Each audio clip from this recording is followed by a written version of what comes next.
Waalaikumsalam. Selamat pagi dan selamat siang ya, selamat siang dan salam sejahtera untuk kita semua. Yang saya hormati Bapak Dekan Fakultas Biologi Universitas Jenderal Sudirman, Profesor Dr. Renat Imam Widiono MZMS. Yang saya hormati dan saya cintai ini Pak Ade Sunarma. Dulu ini teman begadang di S2 dulu. Jadi suka diskusi banyak hal ya, dan luar biasa Pak Ade. Terima kasih atas perkenannya untuk bergabung dalam acara Bincang Santai ini. Formatnya santai aja Pak Ade. Iya, dan juga Ibu Koprodi S1, Ibu Dian Bagawati, Bapak Koprodi D3, Budidaya Ikan, Pak Sugiarto, kemudian ada Ibu Ketua Bagian, Ibu Farida, dan juga ini Bu Yulia selaku Wakil Direktur atau dosen yang saya hormati. Kemudian teman-teman ini sebagian besar memang dari zoologi nih Pak Ade yang terkait dengan bidang perikanan. Baiklah, sebelum saya mulai, mungkin saya akan sampaikan sedikit bahwa kegiatan ini sebenarnya adalah dalam rangka persiapan implementasi program Merdeka Belajar Kampus Merdeka. Mungkin Pak Ade sudah mendapat informasinya bahwa perguruan tinggi program studi diminta untuk berkegiatan di luar prodinya. Salah satunya adalah mahasiswanya. Jadi mahasiswa diberi hak 2 semester sebetulnya berkegiatan di luar prodinya. Ini baik yang prodi sarjana S1 maupun D3. Nah, untuk itu maka salah satu berkegiatan di luar prodi adalah program magang. Nah, tentu ketika berkegiatan di luar prodi, maka dalam rangka adalah untuk mencapai capaian pembelajaran dari mahasiswa tersebut. Jadi maka dalam hal ini mengapa kami sangat membutuhkan informasi dari Pak Ade, yaitu terkait dengan kegiatan-kegiatan yang diprogramkan,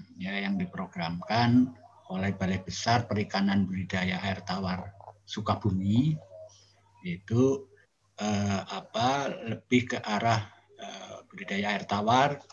Nah, ini mungkin nanti itu akan bisa ya seandainya nanti kita mengirim mahasiswa ke Balai Besar Perikanan Budidaya Air Tawar di Sukabumi ya. Mudah-mudahan nanti bisa berkegiatan di sana, mengikuti kegiatan-kegiatan yang memang sudah diprogramkan sebelumnya oleh Balai Besar Perikanan, dan mahasiswa itu mendapat pengalaman langsung, pengalaman belajar secara langsung bagaimana suatu budidaya itu dikerjakan. Harapannya mahasiswa dengan mengikuti kegiatan di suatu institusi, dalam hal ini adalah budidaya air tawar, mahasiswa bisa mencapai kompetensinya ya, sehingga dia mempunyai keunggulan untuk dapat nanti diterima di dunia kerja. Jadi saya kira itu sebagai pengantar. Saya mohon Bapak Dekan untuk memberikan arahan kepada kita semua sebelum nanti Pak Ade memberikan mungkin sedikit paparannya atau informasinya kepada kita semua. Saya persilakan Pak Dekan. Oke, Hendro. Assalamualaikum warahmatullahi wabarakatuh. Selamat siang, salam sejahtera untuk kita semua. Alhamdulillah pada siang hari ini kita dapat bertemu. Pertama, marilah kita panjatkan puji syukur kepada Allah Subhanahu wa Ta'ala, Tuhan yang Maha Kuasa atas segala limpahan rahmat dan hidayah-Nya, sehingga acara pada siang hari ini diawali dengan kelancaran. Mudah-mudahan nanti juga lancar dan menghasilkan sesuatu yang bermanfaat bagi bangsa dan negara. Pertama saya sampaikan terima kasih ke Pak Wadek 1 yang sebenarnya ini dari kegiatan tidak tidur kayaknya ini. Dari kegiatan tidak tidur, ngobrol WA-an, sampai akhirnya diputuskan seperti ini. Gitu. Nah, alhamdulillah Mas Ade, terima kasih Mas Ade. Itu responnya luar biasa cepat. Gitu. Jadi perlu saya sampaikan di sini bahwa kita itu tadi malam kalau nggak salah, tadi malam itu mendiskusikan barangkali kita perlu bertemu atau mengundang para calon mitra. Yang lain akan kita agendakan hari Rabu, tapi ini yang Sukabumi karena sudah ada PKS-nya, tapi mungkin PKS-nya itu belum sampai ke magang, jadi waktu itu mungkin PKL. Sehingga kegiatan yang sudah kita lakukan kemarin, sebenarnya masing-masing bagian itu sudah berusaha men-setting mata kuliah yang ngeling dengan rencana magang. Jadi yang sudah disusun itu magang dengan kebun raya. Ya. Baik kebun raya Baturaden maupun kebun raya Purwodadi. Kemudian dengan magang AMDAL, kemudian magang dengan PCO, itu sudah tersusun. Ya. Kemudian belum ada paparannya yang magang dengan PT apa yang Lampung, Pak Hendro. Tadi lupa juga saya bolak-balik. Larva apa itu? Cemerlang larva Lampung. Kemudian dengan balai penelitian juga kayaknya di Sukamandi. Nah ini yang perlu kami lebih tahu lagi yang dengan Pak Ade.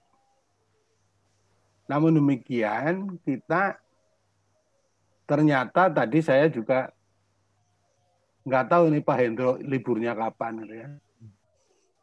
Ini kan harusnya hari libur, tapi dari pagi udah WA-an sampai ketemu siang itu tadi saya pelajari betul gitu kemarin ketika kita menyusun mata kuliah yang berkaitan dengan magang, itu kita banyak sekali mendapatkan kesulitan. Jadi mungkin juga dalam menyusun kurikulum MBKM yang timnya Bu Trisnowati, itu nanti juga saya akan mengundang Pak Ade untuk bisa memberikan kontribusi apa sih sebenarnya yang dibutuhkan di dunia kerja. Karena kalau kita match-kan kok kayaknya kok jadi banyak sekali yang nggak match. Gitu. Nah, pada siang hari ini kami ingin mendapatkan gambaran gambaran apa yang sudah biasa dilakukan oleh Balai apa sih? Balai Besar Perikanan Budidaya Air Tawar. Balai Besar Perikanan Budidaya Air Tawarnya Bumi. Pak Ade. Ya. Jadi statusnya Pak Ade adalah Prekayasa Madya. Belum utama ya. Kapan utamanya? Ya. Jadi Prekayasa, kalau saya tidak keliru, Pak Ade itu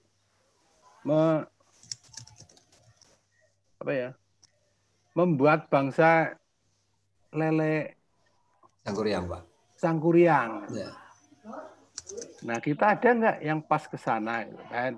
Kalau perlu, karena sudah sampai kepada merekayasa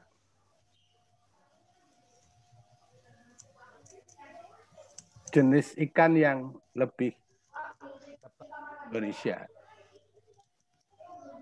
Nah, nanti ini khususnya yang zoologi itu mohon nanti dicermati betul ya.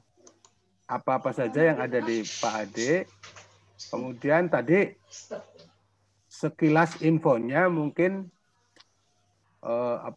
nggak tahu tahun 2021 itu apakah sudah diperbolehkan menerima orang magang atau belum, saya nggak tahu, tapi minimal yang ingin kita dapatkan kalau magang di tempatnya Pak Ade, kebutuhan ilmunya bla bla bla bla, apa saja mata kuliahnya dan sebagainya. Kemudian nanti kita juga dari fakultas sekali lagi itu kita harus extraordinary gitu. Jadi jangan terlalu kaku. Khusus untuk koprodi S1 dan D3 ini mohon juga mengikuti perkembangan yang dilakukan oleh pimpinan fakultas. Jadi kita sudah sampai di sini, jangan sampai nanti munculnya baru sampai pabuaran. Tapi harus mengikuti terus. Sehingga apa yang kita lakukan itu bisa berjalan dengan apa yang mau dilakukan oleh program studi. Jadi itu kira-kira yang sangat kami harapkan nanti Mas Ade itu cerita boleh, paparan boleh, apa saja yang biasa dilakukan di tempatnya Pak Ade, sehingga kalau sudah diperbolehkan menerima mahasiswa magang, maka kita sudah bersiap mahasiswanya pembekalannya seperti apa. Kemudian di sana sudah barang tentu dari sekarang aja ditentukan nanti pembimbing magangnya Pak Ade ya Pak Hendro. Jadi kita kontaknya bisa dengan mudah. Ya. Mungkin ada dosen-dosen yang belum akrab ya. Kalau saya akrab, Pak Hendro akrab gitu. Karena dulu pas saya jadi dosen S2, mahasiswa saya ya Pak Ade Sunarma itu. Saya kira itu dari saya. Sekali lagi terima kasih yang sebesar-besarnya kepada Pak Ade atas waktu dan kecintaannya kepada alumni, kepada alma mater itu yang luar biasa. Ya. Saya kira itu. Terima kasih. Assalamualaikum warahmatullahi wabarakatuh. Waalaikumsalam. Nuwun Pak Dekan atas arahan sambutannya. Baiklah, kita akan mendengarkan paparan atau sharing informasi dari Pak Ade. Mungkin saya akan bacakan kurikulum vitae sepintas, ini banyak banget, panjang ternyata berlembar-lembar ini. Banyak banget lah pokoknya ini. Iya. ini pokoknya luar biasa ini. Mau tidak mau itu ya, mau tidak mau ya. Pak Ade sekarang kita langsung dihandle aja untuk menjadi dosen praktisi Mas Hendro. Siap, Prof. Dosen praktisi udah.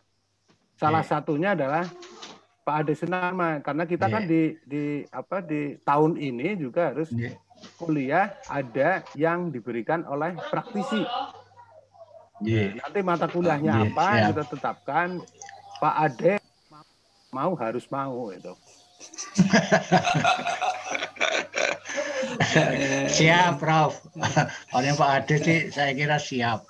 Sip lah. Baiklah, mungkin saya bacakan ya. Mungkin nama lengkap nih Dr. Ade Sunarma, SPI, MSI. Ini lahir di Sukabumi 29 Juli 1973. Keahliannya adalah akuakultur, genetik, dan reproduksi. Kemudian jabatannya di Balai Besar Perikanan Budidaya Air Tawar. Ini jabatan fungsional ya, Prekayasa Madya. Jadi Balai Besar Perikanan Budidaya Air Tawar ini di bawah Direktorat Jenderal Perikanan Budidaya, Kementerian Kelautan dan Perikanan. Nah, alamat institusinya ini Jalan Sela Bintana 37 Sukabumi. Kemudian ini di perumahan Jaya Raksa Pratama. Kemudian pendidikan beliau S1 Budidaya Perairan, Institut Pertanian Bogor 1997, kemudian S2 Biologi Universitas Jenderal Sudirman Purwokerto 2007. Kemudian S3 Ilmu Akuakultur, Institut Pertanian Bogor 2016. Kemudian banyak sekali ini pelatihan yang sudah diikuti oleh Pak Ade. Ya. Ini beberapa di luar negeri, ya. Di Thailand, kemudian di Wageningen University, ini Jerman ya Pak Ade? Penyelenggaranya Wageningen Pak, acaranya acaranya di Jakarta. Wageningen itu Belanda.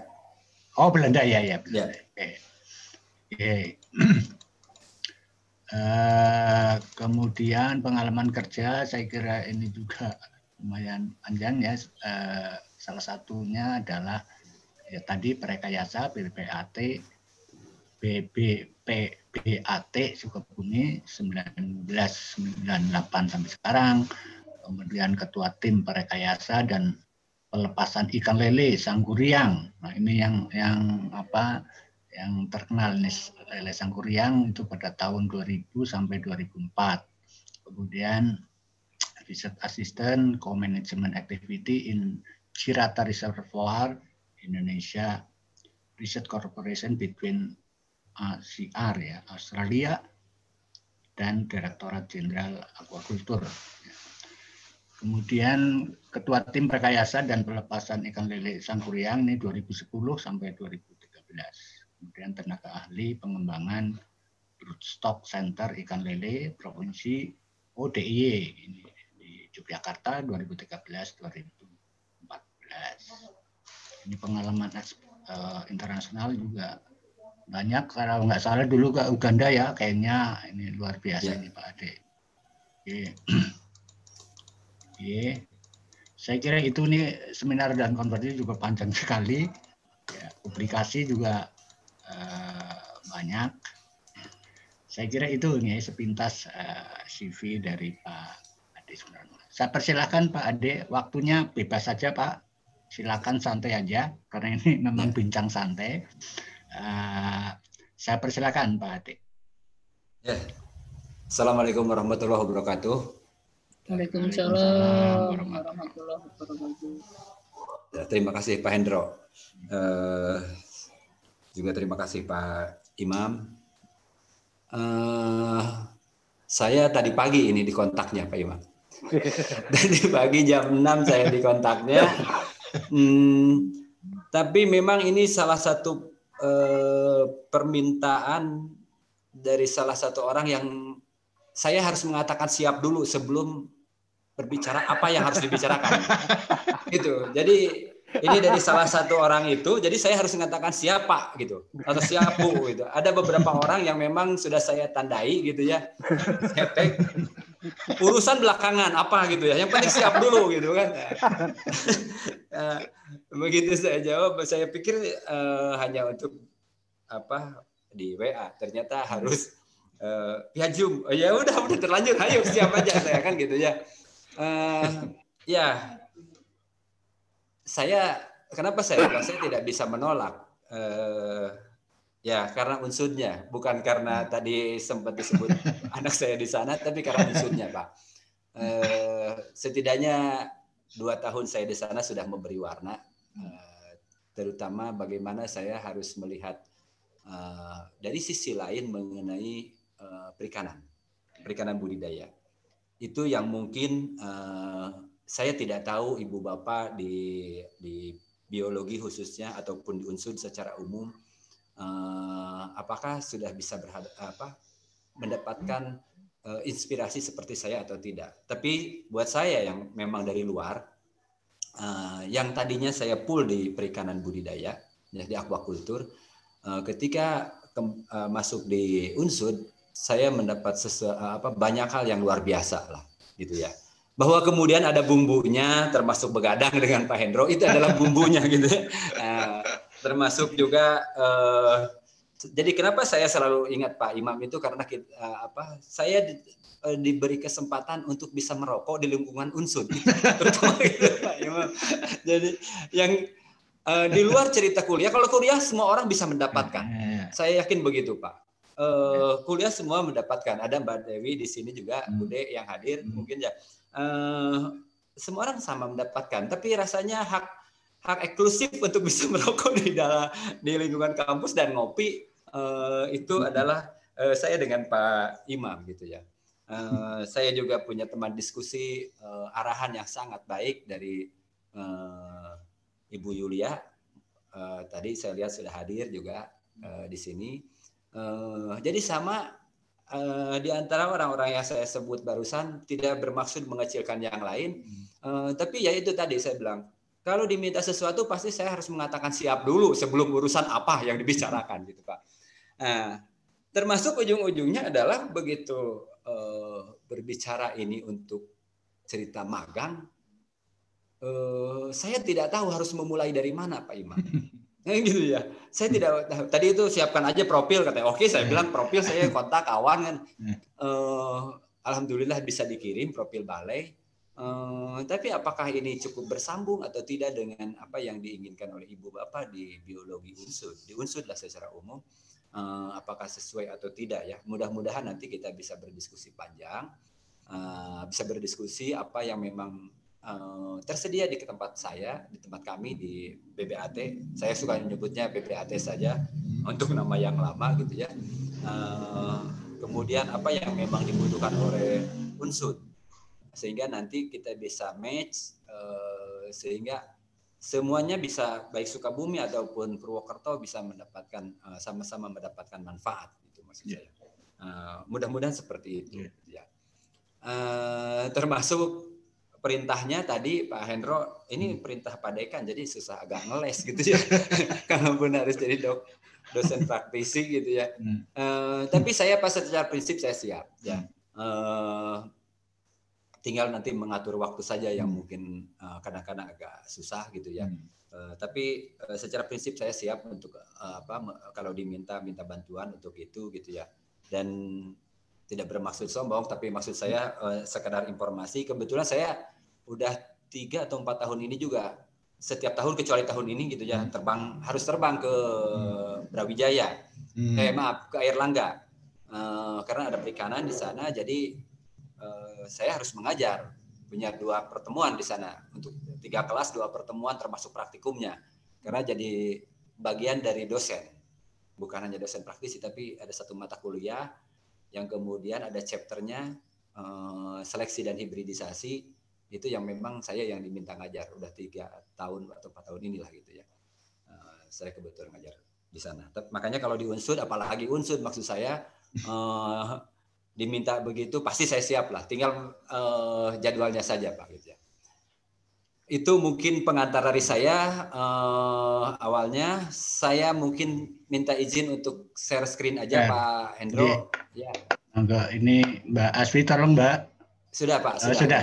Ampun Pak, monggo nggih. Ya. Nanti mungkin bisa dilihat apakah Ini biar gaya dulu. Sikap bayan. Biar gaya dulu. Ya, ini ada nomor HP saya. Hemat saya sih ya, untuk di Unsud mah udah nggak usah ditanya lagi. Tapi saya memang kebetulan Pak Imam sampai sekarang masih PKS sama dia karena kepotong kemarin ambil dulu S3. Di tempat saya kan kalau S3 harus istirahat dulu, Pak. Full istirahat sehingga memang belum bisa ke utama. Tapi saya juga harus agak rem. Karena kalau saya terlalu cepat untuk bisa masuk ke utama, nanti terlalu lama saya parkir gitu. Terlalu lama saya parkir di utama, nggak ada lagi yang bisa dikejar. Jadi sekarang saya kan udah mulai masuk ke bagian ngasuh kawan-kawan yang muda gitu ya, agar mereka yang bisa leading lah gitu ya, untuk memegang produksi, untuk memegang perkayasaan. Karena masa saya untuk itu adalah saya sudah mencapai, sudah selesai untuk itu gitu ya. Jadi saya membimbing mereka bagaimana memang sebuah perkayasaan itu harus dilakukan sehingga produk kita bisa masuk ke level nasional. Syukur-syukur bisa mendapat pengakuan sampai kepada penghargaan dari Presiden Satya Lencana Wirakarya seperti yang sudah saya dapatkan gitu ya. Juga ini bisa masuk ke masyarakat, bisa dipakai oleh masyarakat seperti lele Sangkuriang yang meskipun sampai sekarang mungkin sudah 15 tahun karena dirilis tahun 2015 ya. Ini kan sudah masih saja orang mencari, namanya masih banyak bergema di masyarakat walaupun sudah ada ikan lele yang lain, sebutlah mutiara misalkan, orang masih tetap dia Sangkuriang, dan kami pun memang masih tetap melanjutkan ikan lele Sangkuriang itu untuk istilah kami adalah perbaikan mutu genetik. Ini mungkin salah satu hal yang juga bisa kita diskusikan di waktu mendatang, Pak Hendro, bagaimana kami melakukan perbaikan mutu genetik dari sisi kami sebagai praktisi ya, agar nanti bisa bersambung dengan akademisnya, termasuk oleh mahasiswanya bisa dimanfaatkan apakah PKL ataupun penelitian. Nah, ini untuk profil balai. Jadi saya jujur aja ini saya tidak membacanya saja baru tadi pagi gitu ya, karena baru dikirim untuk profil balai itu. Ini sejarahnya. Jadi kantornya sudah cukup lama ya. Dari mulai sekolah yang kemudian kesininya lama, sekolah itu dari mulai zaman Belanda, zaman Jepang sampai zaman kemerdekaan itu masih tetap sebagai sekolah. Bergeser menjadi diklat, tempat diklat secara khusus sebagai tempat diklat gitu ya. Sementara untuk sebagai balainya sendiri untuk produksi ya itu baru mulai tahun 79 dengan disebut sebagai Balai Budidaya Air Tawar.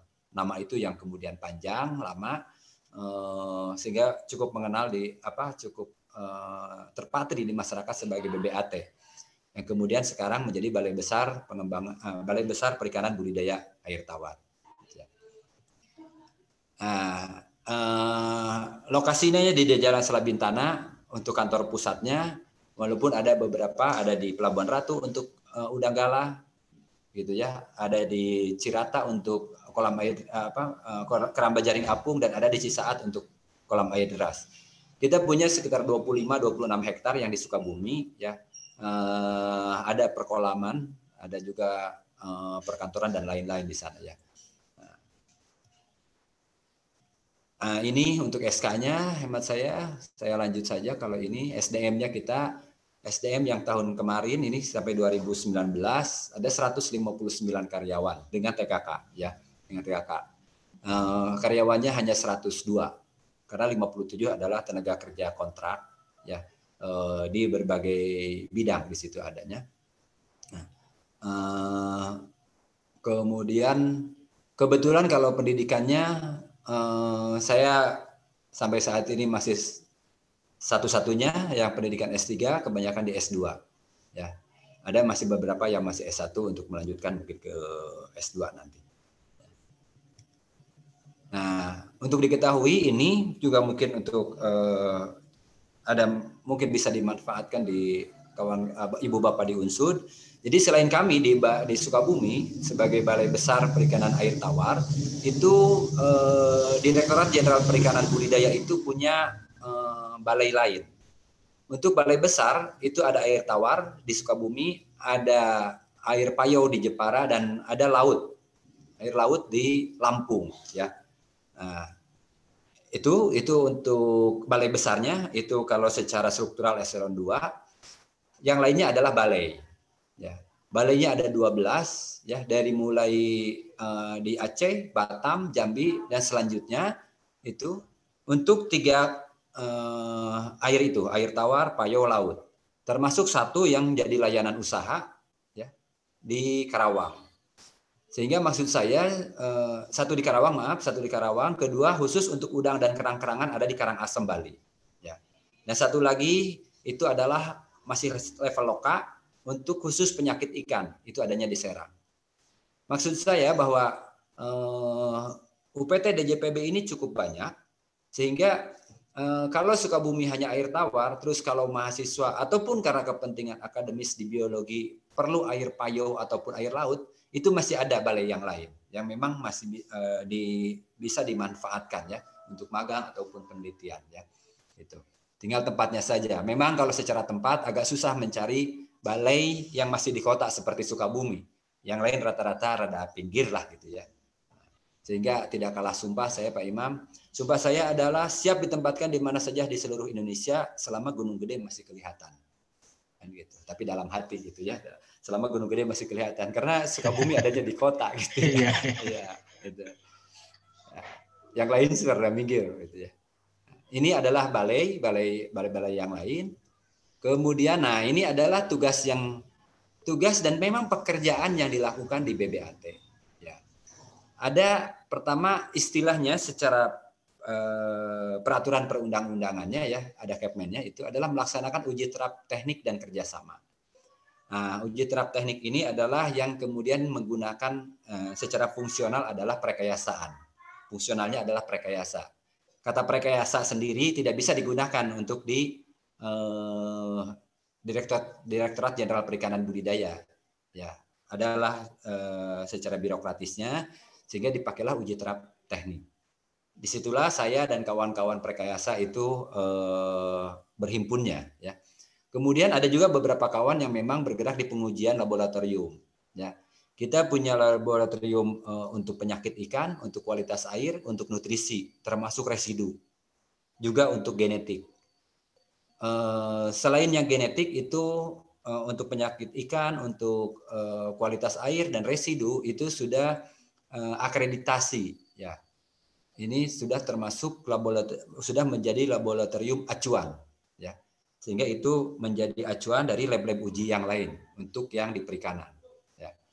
Secara peralatan sudah cukup support, ya, cukup lengkap.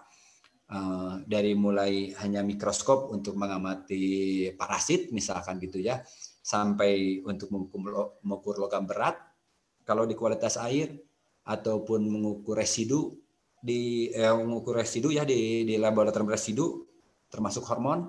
Kita sudah punya LC-MS, terus juga untuk PCR, ya. Real time kita punya, PCR biasa punya, termasuk untuk sequencing di lab genetik sudah ada, ya. Tinggal orangnya saja yang memang belum cukup menurut saya gitu, ya, karena masih kita hanya sebatas menguji saja. Ada sampel menguji ya atau tidak, atau kandungannya berapa, tidak sampai pada riset, tidak sampai pada kandungan ini kalau segini kandungannya apa dampaknya, kan gitu. Nah, untuk analisa sampai di situ kami belum melakukan, karena laboratorium kami pengujian ini lebih hanya pada sebatas pengujian dari sebuah sampel, ya. Hal yang lain kemudian kita melakukan juga bimbingan teknis untuk ke masyarakat. Ini tidak dalam bentuk diklat, ya, tapi bimbingan teknis. Di bimbingan teknis ini yang kemudian turunannya adalah magang. Ada magang umum itu untuk mahasiswa ataupun anak-anak SMK ataupun petani, itu, ya, pembudidaya. Nah, yang berbeda adalah itu magang umum. Ada juga magang khusus. Kalau magang khusus biasanya untuk yang memang training tertentu, gitu. Kalau magang khusus, kalau ini magang umum. Jadi biasanya kawan-kawan mahasiswa adanya di sini bimbingan teknis untuk magang umum, ya. Nah, magangnya apa saja ada di bawahnya, ya. Nah, Kami pertama ada produksi benih bermutu. Kemudian ada pembesaran, karena ini pembesaran sudah pasti menyatu. Kemudian ada perbanyakan calon induk. Kami menggunakan, selanjutnya dulu untuk produksi pakan dan kesehatan ikan dan lingkungan. Jadi 5 hal ini yang menjadi katakanlah backbone-nya secara kegiatan kami. Ya, kami menggunakan kata perbanyakan calon induk di situ. Kalau ada definisi yang berbeda di kami antara perbanyakan dan memang improvement, perbaikan. Hanya kebetulan term improvement ini tidak bisa kami gunakan. Ada hal yang birokratis juga yang mungkin tidak tepat untuk saya bicara di sini. Tapi kita pakainya perbanyakan. Hanya kami juga melakukan improvement. Jadi kalau saya kemudian bisa melepas lele sangkuriang ataupun kawan yang lain di balai bisa melepas ikan nila sultana ataupun ikan nila gesit, itu adalah improvement. Kita menghasilkan jenis yang baru. Sementara kalau perbanyakan adalah bagaimana induk lele ini sudah kita hasilkan bisa diperbanyak agar bisa dipakai oleh masyarakat. 2 hal ini kami lakukan secara simultan di balai, ya, dan nyaris sepanjang tahun, ya, nyaris sepanjang tahun untuk komoditas ikan air tawar yang memang sudah banyak dikenal. Saya tadi sudah kasih informasi ke Pak Hendro, di kita itu ada mas, nila, lele, kalau itu sudah 3 serangkai, ya. Ada gurame, ada patin. Kalau patin ini secara produksi benihnya tergantung musim, ya. Ada juga koi masih terus berlanjut juga, gitu ya. Kecuali kalau ikan-ikan lokal kita nggak ada ikan-ikan lokal itu karena kita lebih banyak pada ikan-ikan yang konsumsi yang sudah banyak dikenal. Itu kegiatan kami kalau di ikan. Dan ini kegiatan ini bisa dilakukan dilakukan oleh mahasiswa dalam bentuk magang. Silahkan, itu bisa. Nah, apakah mahasiswa lagi magang juga mau mau berapa lama itu bisa. Bergantung pada targetnya saja. Tapi pada prinsipnya kalau magang umum ini adalah mengikuti pekerjaan yang sudah biasa kami lakukan. Kalau magang umum ini. Jadi dia tidak membuat jadwal sendiri. Ya. Nah, kecuali kalau dia memang untuk riset, untuk penelitian. Nah, kalau penelitian itu bisa juga. Kalau penelitian biasanya gabung di nomor 1, melaksanakan uji terap di dalam terminologi di kami. Sehingga nanti bergabung dengan prekayasa dengan saya misalkan, tergantung nanti bidangnya apa.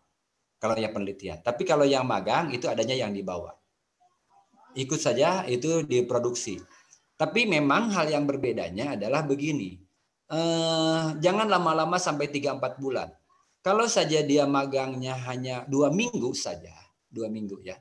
Mungkin yang ada berbeda dengan misalkan training ya, latihan lah di tempat orang gitu, mohon maaf saya tidak perlu sebut nama. Ibu bapak ataupun mahasiswa ikut latihan di tempat orang, misalkan memijahkan lele gitu ya.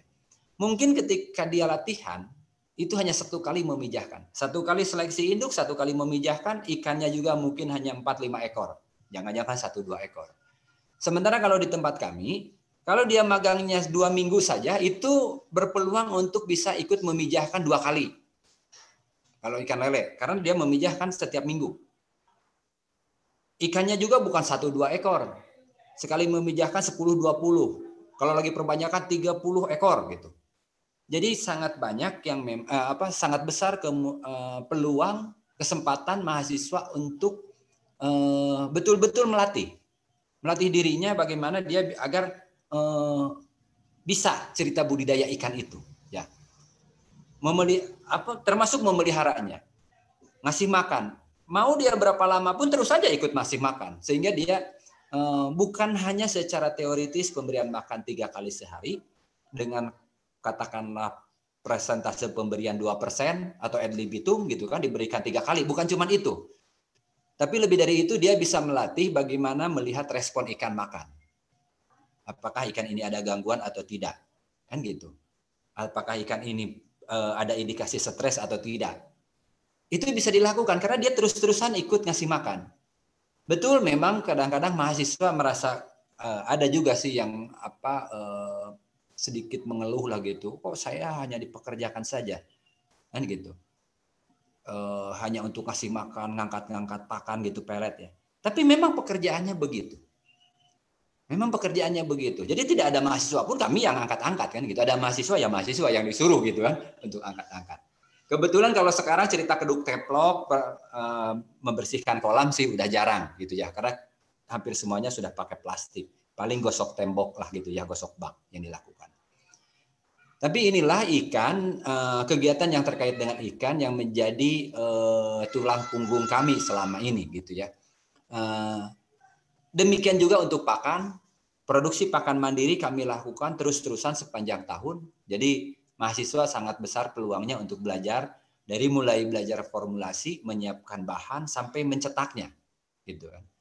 Kalau perlu sampai distribusinya, termasuk ikan tadi sampai distribusinya mereka bisa ikut, gitu ya. Demikian juga kesehatan ikan dan lingkungan. Bisa secara periodik untuk bisa mengecek kualitas air, memeriksa ikan, untuk melihat parasit dan lain-lain sampai untuk melihat bakteri mungkin tergantung bahan, melihat juga virus misalkan menggunakan PCR juga termasuk bahan, tergantung bahan. Itu pekerjaan yang memang kami lakukan.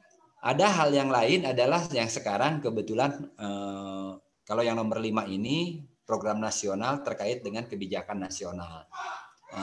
Jadi kami bertanggung jawab, kami mendapat tugas juga untuk menyalurkan bantuan budidaya ikan sistem bioflok atau sistem mina padi, atau juga untuk revitalisasi unit pembenihan rakyat. Jadi ada UPR yang memang kita bangunkan ataupun direhab gitu ya, dikasih induknya dan lain-lain. Nah, kalau yang nomor 5 ini program nasional, mungkin sih kalau untuk magang tidak, ya. Kasihan juga sih kalau mahasiswa misalkan harus belajar untuk memegang bioflok yang kemudian biofloknya ada di Papua atau ada yang di NTT kan gitu. Nah, sepertinya ini memang tidak, dan ini karena memang sekarang kebijakan nasional harus sifatnya anggaran itu bantuan, sehingga adalah muncul yang nomor 5 gitu ya. Tapi yang terutama bisa kita lakukan itu adalah di nomor 4. Ini adalah untuk ruang lingkup pengujian di lab yang tadi sempat saya singgung ya. Untuk kesehatan ikan dari mulai parasit, kemudian ini adalah yang sudah diakreditasi ya. Kemudian untuk bakteri patogen ya, ada Aeromonas, Strepto, Salmonella, E. coli. Maaf, ini bukan yang yang bisa dilakukan lah ya, yang bisa dilakukan. Kemudian bakteri probiotik untuk virus itu bisa KHV, terutama kami sih KHV. Sementara kalau yang lain WSSP sama MRNV ini tergantung kasus. Tapi kalau KHV kami biasanya siapkan bahannya. Ya, termasuk histologi ya. Histologi juga dilakukan. Tapi histologi relatif jarang di tempat saya kecuali kalau atas permintaan itu baru bisa dilakukan. Ya. Untuk kualitas air cukup lengkap dari mulai fisika, kimia sampai ke logam berat. Nutrisi yang tadi saya katakan sampai asam lemak kita bisa lakukan ya. Kalau proksimat biasa sudah jelas. Residu ini maksud saya yang tadi saya sampaikan, dan residu dan kontaminan kita bisa mengukur antibiotik walaupun antibiotik jenis-jenis tertentu ya, hormon dan steroid itu bisa kita lakukan. Dan ini sangat terbuka peluangnya mahasiswa bisa ikut di sini di salah satu bidang yang ini kan gitu. Ini adalah komoditas unggulan, komoditas yang dikembangkan di kita. Ada nila, ada sangkuriang, ada emas yang komoditas unggulannya. Sangkuriang sudah 2 kita keluarkan, sangkuriang dan sangkuriang 1 2005 sama 2013. Kemudian ikan nilanya ada ikan nila sultana yang merupakan hasil seleksi, kita menggunakan seleksi family, dan ada juga yang memang nila gesit. Kalau nila gesit adalah super male tilapia. Jadi sedikit mungkin saya khawatir biar kita sama persepsi. Kalau ikan nila sultana jantannya jantannya XY, betinanya XX, normal lah gitu ya. Sementara kalau gesit jantannya adalah YY. Jadi kita hanya mengeluarkan jantan saja. Kita sudah manipulasi kromosom selama 3-4 generasi sehingga bisa dihasilkan induk yang memiliki kromosom YY. Sehingga kalau jantan ini kawin dengan betina manapun juga selama itu ikan nila, itu anaknya teoritis itu bisa semuanya jantan. Teoritis. karena kromosomnya akan XY. Di periode yang pertama keluaran 2007 gesit pertama itu kita hanya bisa sampai 90%. Sekarang kita sudah perbaiki, kita bisa pada level 95% jantan. Ya. Ini pekerjaannya cukup panjang, rata-rata kawan-kawan bisa menyelesaikan 4-5 tahun. Ya. Kebetulan kita masih terbatas, kawan-kawan, adalah kita belum bisa menggunakan marka DNA untuk memisahkan antara gen X dan gen Y. Kalau dia bisa menggunakan marka DNA, dia bisa lebih cepat. Mungkin 2-3 tahun selesai. Tapi karena kita masih tetap melakukannya dengan uji progeni, dicek anakannya, dari anakan itu dicek spermanya ataupun telurnya, dibedah gitu. Sehingga itu perlu waktu lama. Gitu ya. Kebetulan kita belum berhasil untuk bisa membuat penanda kromosom X dan kromosom Y. Ya. Itu untuk ikan nila. Sementara untuk ikan nila untuk sultananya sekarang kita sudah generasi kedua ini kita sudah mencapai generasi kelima ya dari seleksi family untuk yang sultana kedua. Sementara ikan mas ini ikan mas mantap. Kita menggunakannya dengan marka molekuler. Ya, waktu itu kawan-kawan kerjasama dengan IPB mencari marka yang memang menunjukkan ketahanan ikan ini terhadap KHV. Awalnya begitu, terhadap KHV. Walaupun hasil pengujian kita ternyata belakangan KHV-nya sih tidak sampai 100%. Ya. Kalau nggak salah hanya sampai 80% tahan KHV, tapi dia bisa tahan Aeromonas 100%. Setidaknya di pengujian. Nah, tinggal di masyarakatnya gitu ya, bergantung lingkungan. Tapi secara pengujiannya KHV-nya bisa tahan 80 dan terhadap Aeromonas bisa tahan 100% untuk ikan mas mantap. Kalau mas mantap ini sudah pakai marka DNA. Nah, untuk yang nila dan lele kita belum menggunakan marka DNA. Tahun depan, rencananya kita akan melakukan ikan lele dengan menggunakan marka DNA untuk ketahanan terhadap Aeromonas. Selain juga kita memang melakukan seleksi konvensional. Kalau seleksi konvensional kan tidak menggunakan alat yang cukup modern lah ya, cukup timbangan saja sama penggaris. Hanya bergenerasi saja dan ditimbangnya ikannya banyak, itu aja. Gitu ya. Kalau untuk yang seleksi konvensional. Itu komoditas unggulan. Kemudian untuk andalannya nih kita punya patin, gurame, nilem, baung, dan koi. Kodok masih ada, tapi pasarnya kurang begitu bagus, jadi produksinya pun dibatasi. Gressekap dan mola sekarang sudah kurang banyak yang meminta. Kalau dulu banyak untuk penebaran perairan umum, sekarang penebaran perairan umum banyak menggunakan nilem. Ya, jadi nilem yang banyak diproduksi sekarang nilem dan tawes. Ya. Koki juga begitu, permintaan tidak banyak. Termasuk yang latihan juga tidak banyak, jadi produksinya pun tidak terlalu banyak. Kalau koi, alhamdulillah beberapa kali sudah bisa masuk level nasional kalau koinya. Satu lagi adalah udang galah. Saya kebetulan Pak Hendro, Pak Imam, udah 2 tahun ini juga memegang hatchery udang galah di Pelabuhan Ratu. Jadi saya sering ada di Pelabuhan Ratu gitu ya, selain juga 2 kaki lah dengan di Sukabumi gitu ya, karena kegiatan Sukabumi masih ada. Udang galah. Prospeknya sekarang ini nih beberapa bulan ini melonjak tajam gitu ya, permintaan cukup tinggi gitu ya. Mudah-mudahan ini bertahan udang galah ini. Udang galah ini kita sudah bisa menghasilkan ikan udang galah siratu ya, hasil hibrid dulunya. Saya rencananya memang ini akan melakukan seleksi. Hanya fasilitas kita belum cukup support untuk melakukan seleksi dalam jumlah yang cukup banyak gitu ya. Untuk udang galah ini. Ini adalah perkayasaan ya. Perkayasaan yang kami lakukan untuk tahun lalu ya. Ini 2018 kebetulan datanya ya.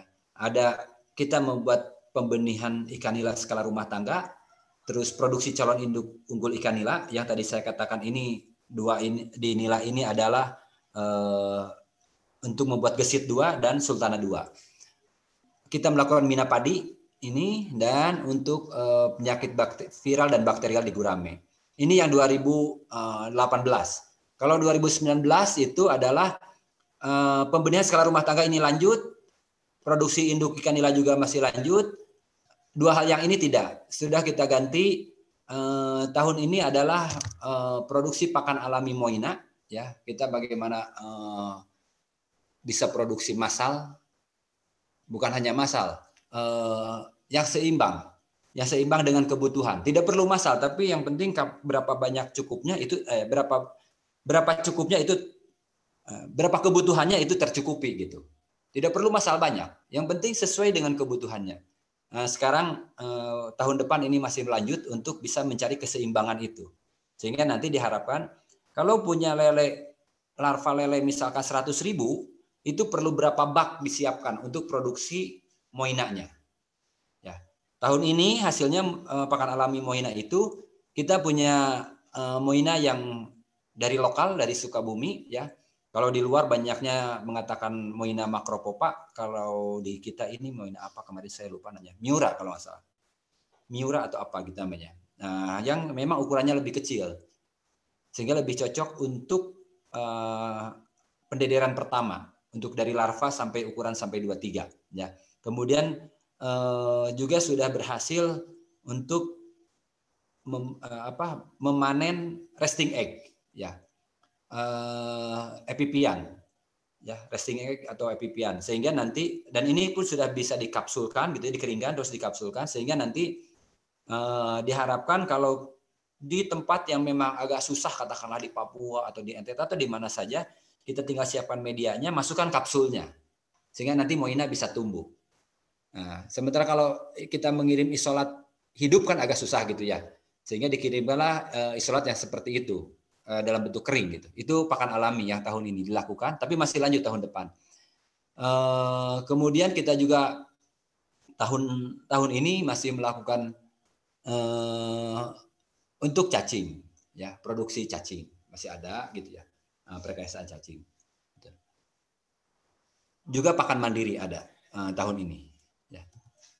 Nah, kemudian ini yang terkait dengan bantuan ya, kita menyebarkan budidaya lele sistem bioflok, rasanya tidak perlu banyak didiskusikan kalau ini ya. Saya jujur aja, saya termasuk yang kurang setuju budidaya ikan lele itu disandingkan dengan kata bioflok ya. Hanya program nasionalnya harus seperti itu, jadi ya saya harus manut gitu ya. Walaupun secara saintifiknya saya termasuk yang tidak setuju ya. Kemudian ini mina padi ya. Kalau mina padi cukup prospektif, tapi hambatannya cukup banyak ya. Hambatannya cukup banyak. Ada sawah tidak ada airnya, ada airnya musiman gitu ya.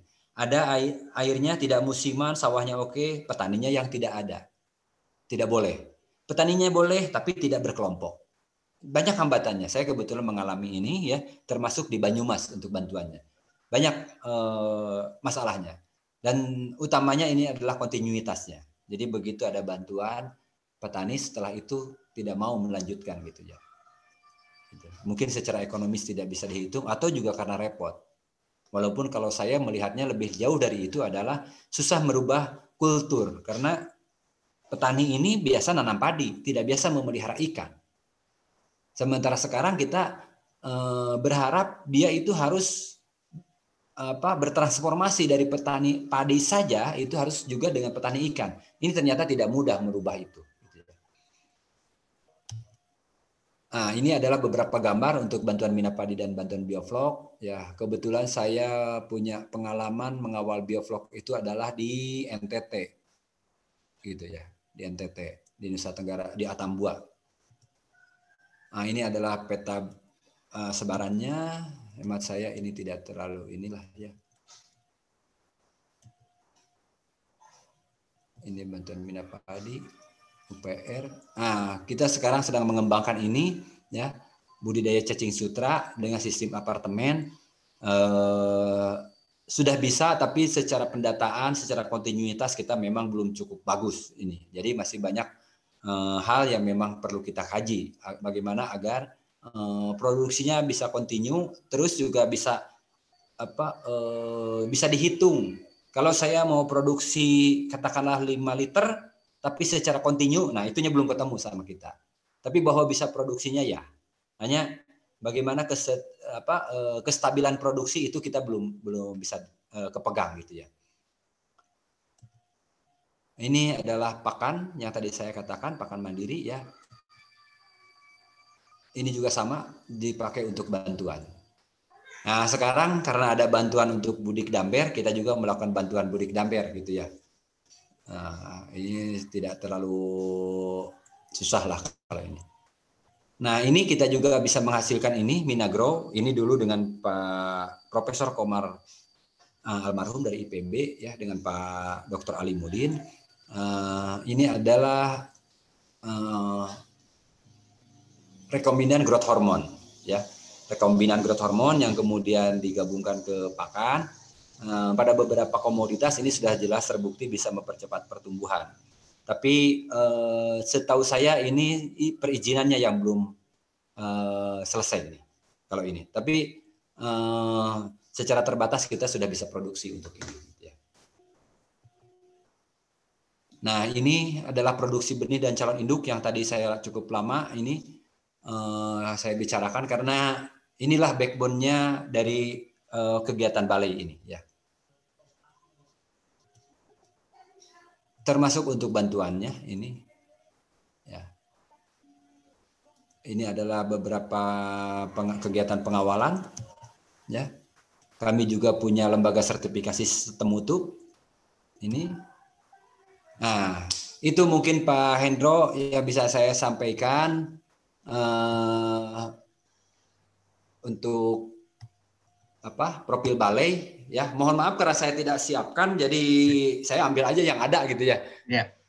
Boleh mungkin kalau untuk selanjutnya didiskusikan apa yang memang bisa itu kan Pak Hendro, silahkan. Ya.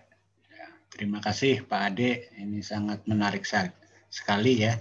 Saya kira informasinya tadi cukup lengkap ya, khususnya yang untuk memungkinkan untuk magang. Ya, tadi masuk yang magang yang umum gitu ya Pak Ade. Iya.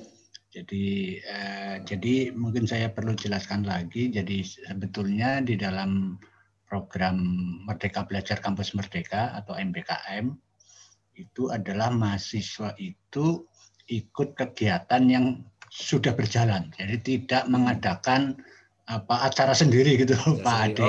Jadi ya, saya kira Pak. Kita pas dengan magang lah ya. Dari sisi itu saya kira kita sudah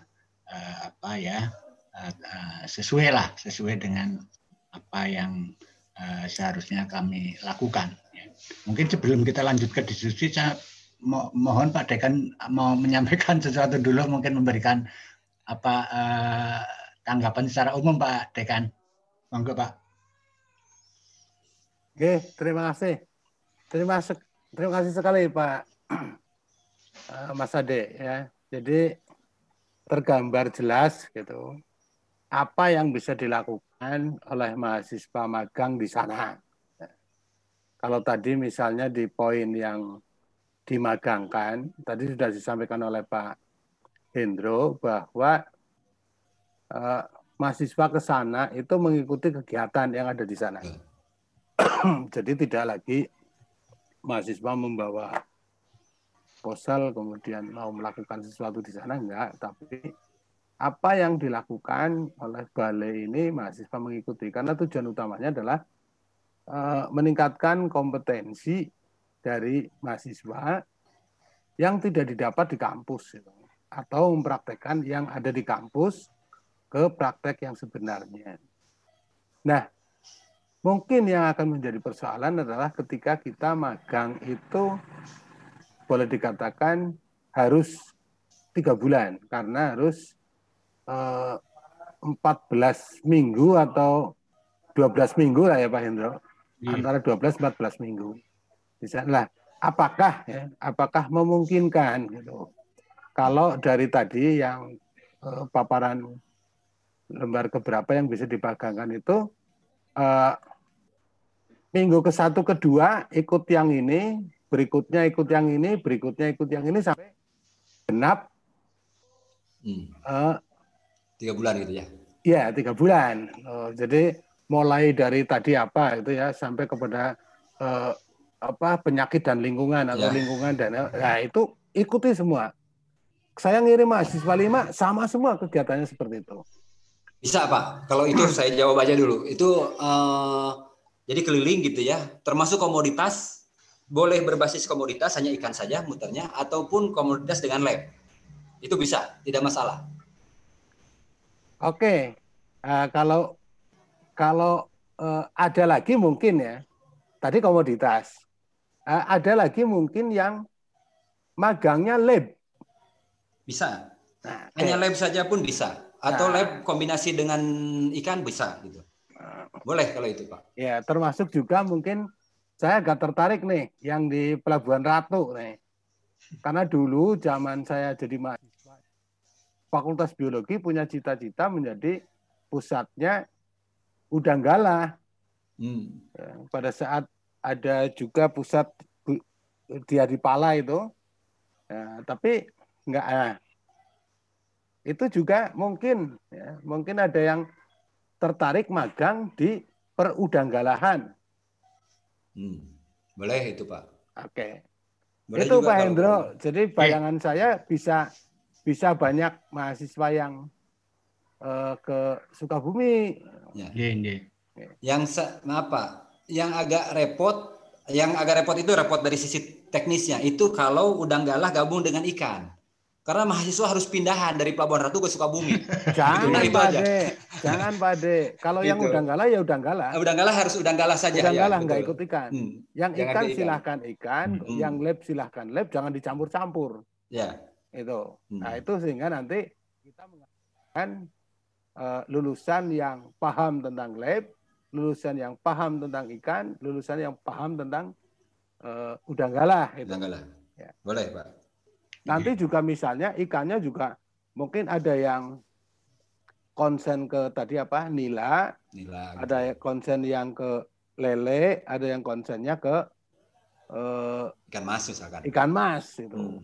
Itu sehingga akan menjadi sangat beragam. Ya. Oke.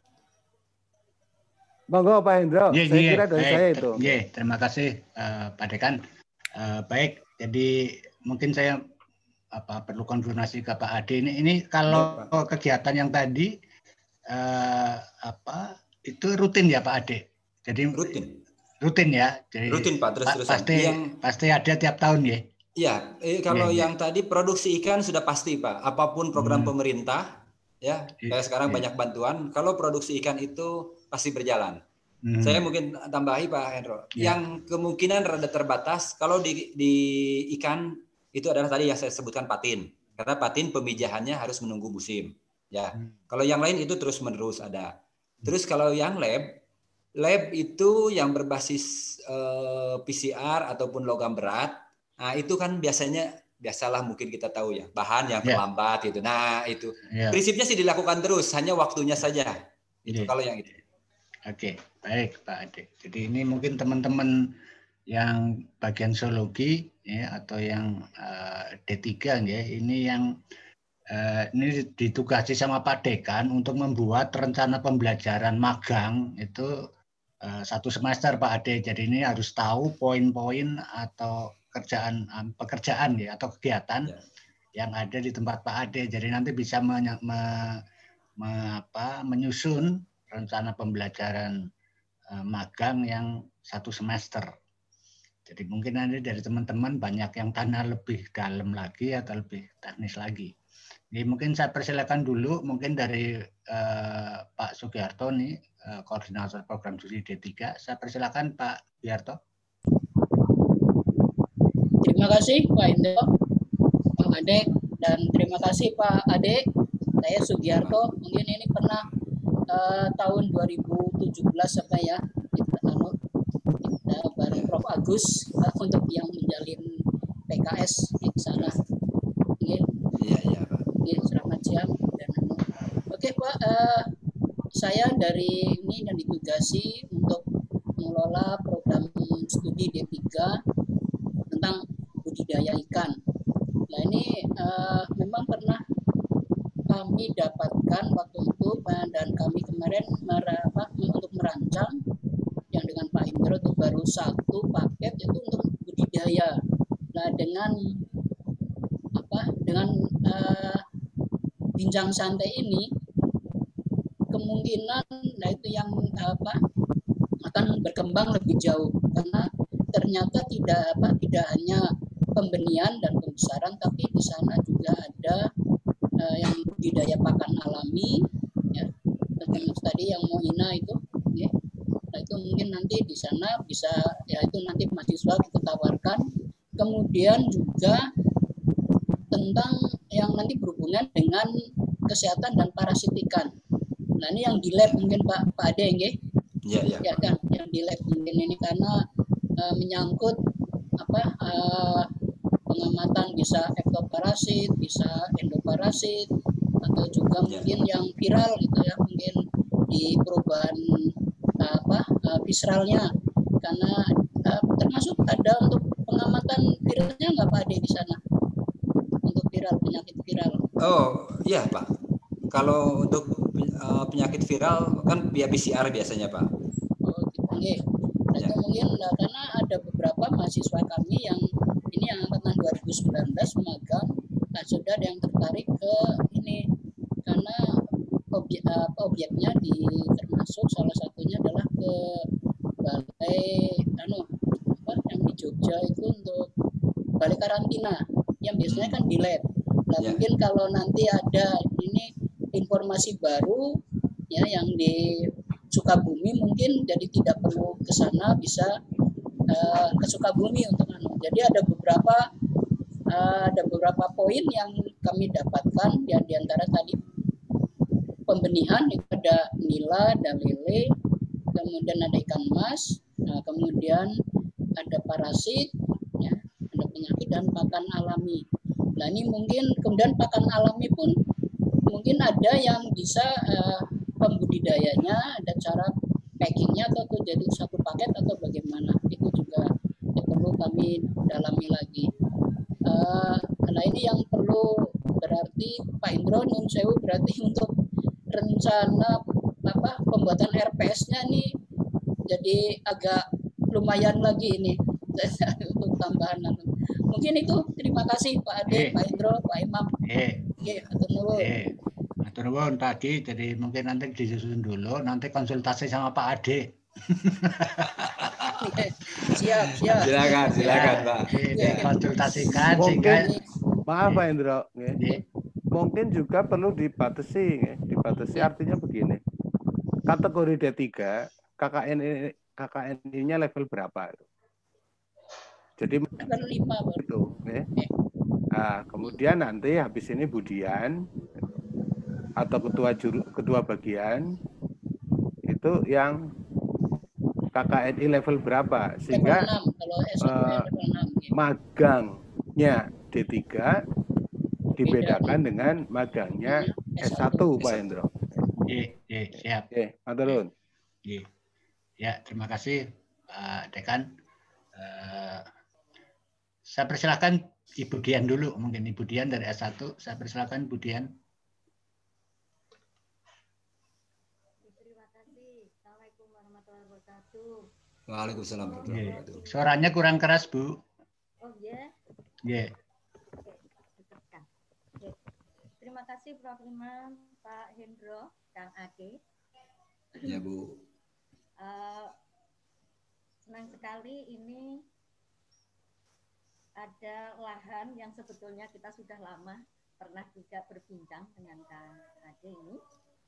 Untuk S1 ada beberapa mata kuliah, namun ini Pak Hendro, ini antara lain ada ideologi yang sesuai ya, saya sudah catat. Yang saya lebih keras lagi Bu. Kemudian kurang keras. Yang saya pakai headset. Pakai headset Bu.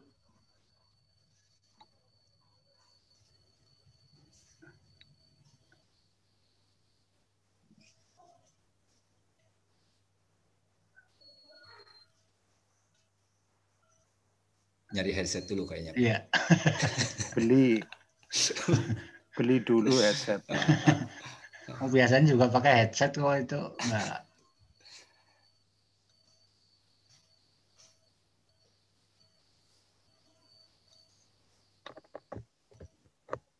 Mudah-mudahan ini Mulai keraskah? Halo. Kurang. Sebetulnya Oke, kurang headset keras aja, tapi Bu. cukup kedengaran lah. Iya. Saya nggak dengar kok. Iya. Prof. Aku harus teriak-teriak. Saya teriak nih, Prof. Jadi ada istiologi, ada limnologi, kemudian biotek reproduksi hewan, dan yang lain. Cuman setelah saya lihat Pak Indro, itu ada di semester dasar. Nanti dulu, mungkin bukan enggak. itu. Mungkin bukan itu. Tanggapi dulu yang Pak Ade dulu. Maksudnya, terima kasih sudah ada. Tadi saya menyimak ada bagian ikan, ada lab, ada udang. Nah itu untuk S1 bisa masuk dan ada beberapa mata kuliah yang memang bisa masuk ke sana.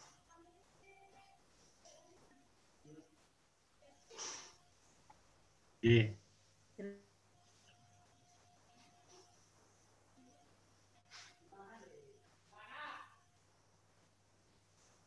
Hilang suaranya, Bu. Hilang suaranya, Mbak. Mohon ke yang lain. Saya ganti laptop. Oke, baik. Terima kasih Bu Dian. Saya persilakan Bu Farida. Bu Farida yang masih bingung ini. Baik, terima kasih. Assalamualaikum warahmatullahi wabarakatuh. Waalaikumsalam warahmatullahi wabarakatuh. Pak Ade. Ya, Bu. Baik, menarik sekali tadi tayangannya, begitu komplit ya. Ini saya tanyakan begini Pak Ade, ini kan kita kemungkinan kan tidak hanya satu mahasiswa yang akan magang di tempat Pak Ade. Ya. Tentunya kan mungkin mereka punya minat yang, karena kalau kita membuat suatu RPS kan mestinya semua tahapannya atau tatap mukanya itu kan sama. Bisa, apakah untuk kegiatan misalkan budidaya ikan nila, budaya ikan lele itu berjalan bersamaan atau gantian periodinya di sana? Atau kalau misalkan hari ini sedang budidaya ikan lele, mungkin di sebelah sana budidaya ikan nila, ataukah memang bergantian atau bisa berjalan bersamaan? Berjalannya di kami bersamaan, Bu. Bergantung pada di tim produksi masing-masing. Tapi prinsipnya simultan. Oh iya. Baik, karena kan nanti misalkan kita membuat suatu RPS kan harus general, misalkan pada budidaya ikan air tawar, tapi kan kita tidak spesifik menyebutkan ikan lele atau apa, karena tergantung nanti mungkin mahasiswa ada yang mengambil lele, ada yang mengambil ikan nila dan seterusnya. Jadi kalau memang di situ simultan, artinya tidak menjadi masalah, kita bisa membuat RPS yang secara general sehingga nanti pelaksanaannya bisa terpisah-pisah atau bisa mengumpul di satu topik itu. Seperti itu Pak Ade. Mas Ade, saya terjawab dulu Bu Farida. Mbak Ida, jadi tadi saya sudah sampaikan ketika selesai paparan Mas Ade, mahasiswa itu ngambilnya spesifik. Oh, spesifik Jelas nggak? Jadi ngambilnya spesifik. Kalau yang mau nila ya nila. Nggak boleh yang nila dengan ini digabung jadi satu. Tapi tadi paket yang 5 itu, yang poin 4, 5 paket itu diambil secara bergantian. Lalu nanti dia akan memilih, saya akan fokus kepada nila. Nilanya juga karena ada 2 macam, juga nila yang kalau nggak salah kita juga yang gesit sama sultan apa? Gesit misalnya, gesit, oke. Kemudian yang sultana, ada yang mau ngambil ikan mas, itu sendiri-sendiri. Jadi hasil dari magang itu betul-betul mahasiswa itu memperoleh peningkatan kompetensi yang seperti yang kita harapkan. Saya kira begitu Bu Ida, Oh, enggak, maksud saya begitu, Prof. Jadi maksud saya memang mahasiswanya sendiri-sendiri. Cuma maksud saya, apakah kegiatan itu kan mereka datang bersama-sama. Kalau di sana memang kegiatannya itu secara simultan, artinya mungkin masih A mengambil lele, si B mengambil ini, artinya memang sendiri-sendiri Prof. Tetapi karena kan ini untuk membuat RPS kan kita membuat suatu generalisasi budidaya ikan air tawar, tapi nanti pelaksanaannya memang mahasiswanya sendiri-sendiri, cuma mungkin berbeda, maksud saya tidak sama antara mahasiswa A dengan mahasiswa B gitu Prof. Apakah harus semuanya sama? Kan tidak. Misalkan si A mengambil nila, si B mengambil itu, pemahaman saya seperti itu Prof, mohon maaf kalau salah. Ya monggo, kalau mau dibuat RPS satu-satu ya monggo. Tapi kalau menurut saya RPS magang di sana ya sama semua. Tuh. Oh iya, masa RPS-nya kan sama ikan air tawar, tapi di sana apa harus tetap dituliskan spesifik ikannya gitu ya Prof? Ora. Oh, ngomong ora kok malah ngomong iya ya. Ya udah Mas, saya gitu Prof, artinya di RPS itu saya membuat secara generalisasi bahwa ini ikan tawar, dan nanti pelaksanaannya kan mahasiswa bisa mengambil ikan nila, ada si B mengambil ikan gurame, si C mengambil itu, maksudnya seperti itu Prof. Terima kasih atas. Pak Pak Ade, demikian dari saya. Cukup Bu Farida. Ya, berarti udah siap nih bikin RPS tanggal 2. Insya Allah, ya ini kita kebetulan. Ya, maksud saya itu sambil coret, mumpung Pak Ade ini masih online. Jadi, ya nanti ketemu 14 atau apa? Ya 14 tatap muka. Iya, 14. Ya enggak 14 dong, 12 kan Pak? Kan 16 diambil 2 depan, 2 belakang. 12 tatap muka yang kita siapkan. Tapi yang 2 juga ditulis maksud saya. Oh iya, maksudnya yang Pak Ade kan yang nomor 3 sampai nomor 4. Tapi 1, 2 juga harus disampaikan ke Pak Ade, karena nanti Pak Ade gini, ya settingan di Nanti saya konfirmasi dengan program Pak Ade. ini gini Bu Farida. Ya, sekali lagi ini saya sampaikan bahwa RPS magang ini harus didiskusikan dengan mitra, ini dalam hal ini Pak Ade. Itu loh. Ya, jadi itu harus didiskusikan karena saya juga mohon kepada Pak Ade bahwa ini menjadi tadilah saling mengambil manfaat. Jadi Pak Ade juga harus memastikan bahwa kegiatan mahasiswa ini juga memang sesuai dengan apa yang akan dilakukan oleh balai besar gitu. Itu harus dipastikan sama Pak Ade. Jadi makanya nanti draft RPS tadi harus dikomunikasikan. Gitu loh. Nah, tadi sudah diinformasikan oleh Pak Ade, ya nanti mungkin Bu Farida itu membuat sampai 16 kali tatap muka. Gitu nggih. Nah, nanti dikomunikasikan nggih, mulai dari yang tatap muka 1 juga dikomunikasikan. Gitu. Jadi nanti bagaimana menilainya, bagaimana memonitornya, apa yang dilakukan mahasiswa. Gitu. Jadi itu harus serinci mungkin supaya memudahkan ketika nanti kita akan melakukan monitoring, evaluasi, dan sampai nilai ya ketika nanti Pak Ade juga harus menilai. Nah ini saya juga mohon informasi kira-kira kalau misalnya di situ ada 5 mahasiswa ke tempat Pak Ade S1 misal. Nah, apakah pembimbing nanti cukup ya Pak Ade di situ? Kira-kira gimana? Pembimbing banyak. Pembimbing lapangan banyak Pak. Dan kami biasanya berbasis komoditas. Ya. Jadi masing-masing komoditas ini sudah ada penanggung jawabnya, yang dia otomatis bisa sebagai pembimbing, gitu ya. Oke. Pak Hendro, saya mungkin share dulu karena tadi di yang Pak Imam sebutkan itu yang 4 itu ya, yang di slide itu, yang mungkin bisa jadi acuan itu, saya share dulu nih. Jadi komoditasnya Ibu Bapak ini yang nanti bisa jadi pilihan ya. Produksi yang tadi saya katakan perbanyakan produksi benih ataupun perbanyakan induk, ini biasanya di saya menyatu. Jadi produksi induk dan benih. Ini ada minimal ada 5 komoditas. Ini yang simultan antara induk dan benih. Sementara kalau gurame dan patin ini hanya produksi benih. Karena produksi induknya terlalu lama. Ya, ini terlalu lama. Patin ini tadi saya bilang ada catatan musiman pula, kan gitu. Tapi kalau yang ini 5, ini mangga. Jadi bisa ditawarkan ke mahasiswa ataupun tadi mahasiswanya berputar. Sebulan katakanlah dinilai, sisa waktunya 2 minggu di komoditas lain agar mengetahui, kan gitu. Bisa memungkinkan. Ataupun mau full selama dia 3 bulan mendalami nilai, itu juga bisa, tidak masalah. Gitu ya.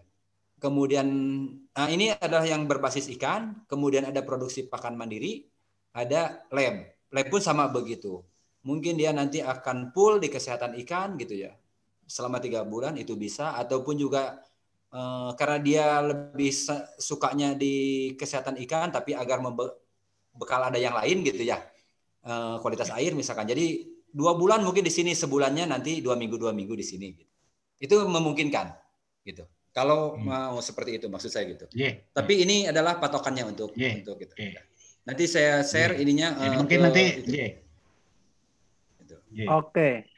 Kalau yang udang galak saya kepinginnya 3 bulan di Pelabuhan Ratu Pak Ade ya. Betul. Kalau udang galah khusus untuk udang galah betul Pak. Itu harus 3 bulan di Pelabuhan Ratu. Tadi saya bilang karena ada catatan kasihan juga anaknya harus pindah-pindah gitu masalahnya. Gitu. Baik, terima kasih. Jadi mungkin nanti Ibu Farida mungkin nanti akan komunikasi dengan Pak Ade, mungkin yang lebih teknis. Pak Ade nanti mohon bimbingannya Pak Ade supaya nanti RPS-nya benar-benar bisa diimplementasikan. Jadi sementara memang kita itu kemarin sudah nyusun RPS, tapi hanya informasinya terbatas, jadi ada kesulitan untuk menyusun. Nah ini Pak Ade tadi sudah memberikan informasinya yang cukup lengkap, jadi ini mudah-mudahan nanti akan memudahkan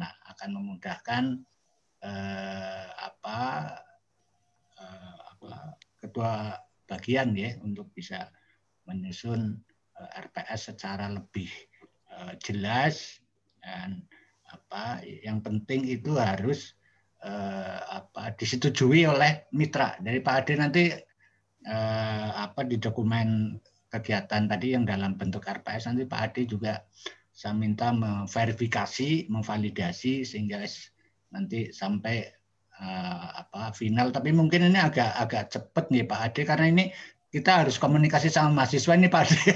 Maaf ini. Boleh ya Pak. Karena ini kalau ini udah fix baru harus ketemu mahasiswa untuk menawarkan ke mahasiswa.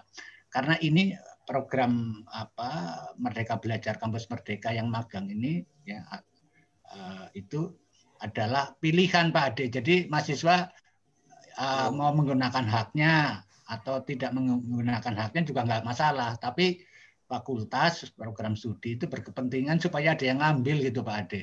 Oh iya Pak. Ini gitu. Jadi saya mohon nanti mungkin setelah ini mohon bantuannya ini nanti mungkin Bu Farida akan menindaklanjuti atau tim dari Sosiologi Mbak Nuning kalau nggak salah yang dikasih ini kasih tugas ya Mbak Farida.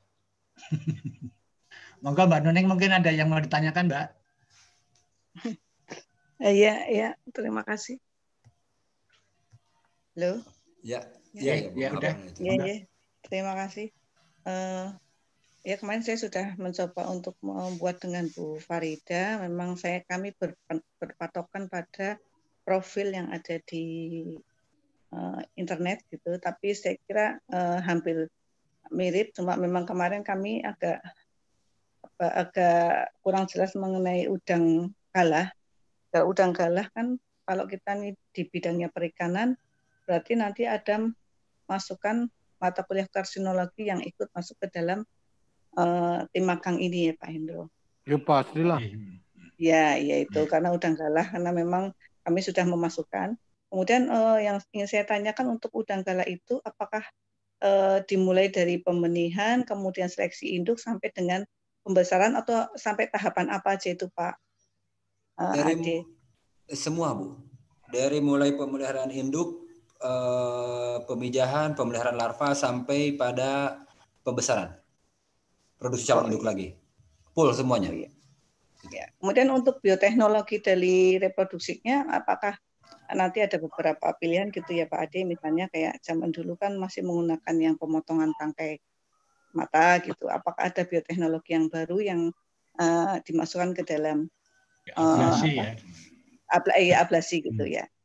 Oh, kalau itu, Mas, untuk apakah ada gitu? kalau Apa di hanya standar udang aja? kita tidak pakai, Bu. Di udang ini kalau pemijahan untuk reproduksi kita tidak menggunakan bioteknologi.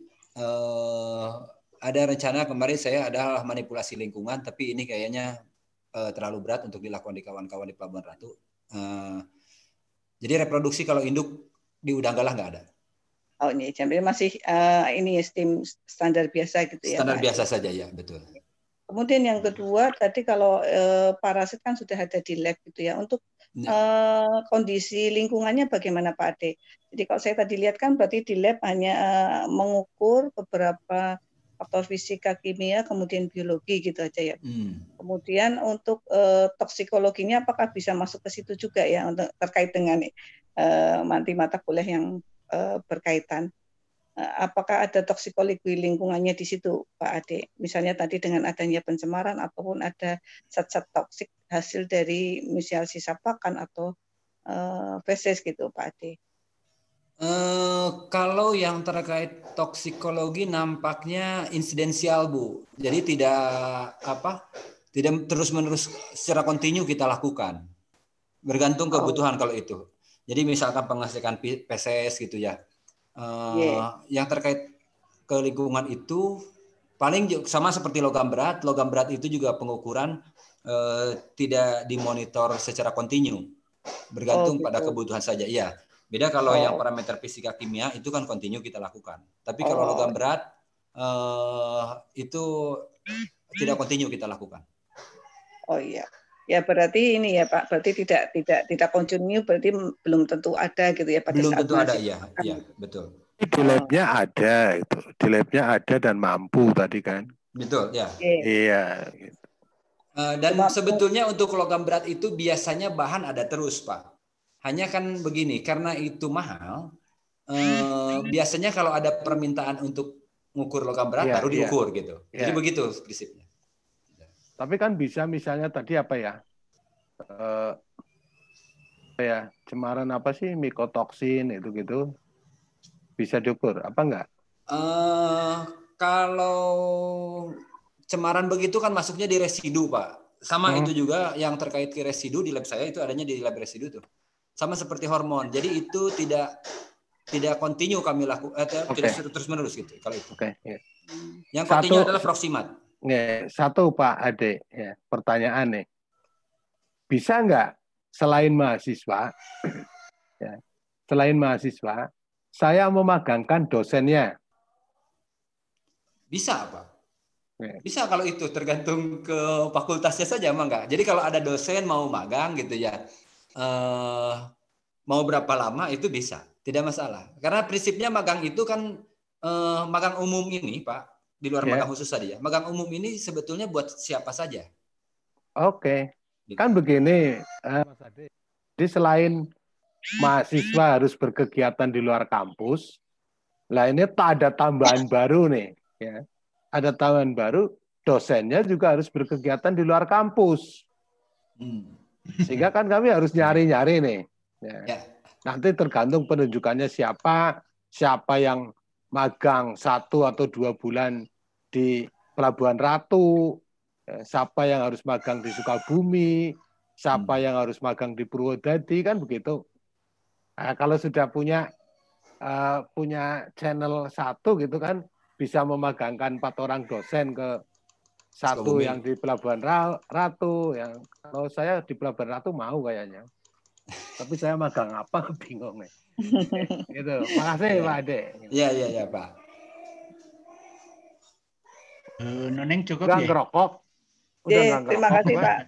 Saya kira cukup. Terima kasih. Yang satu lagi untuk hormon juga tidak rutin ya Pak Ade? Tidak rutin Bu. Kalau hormon. Ya.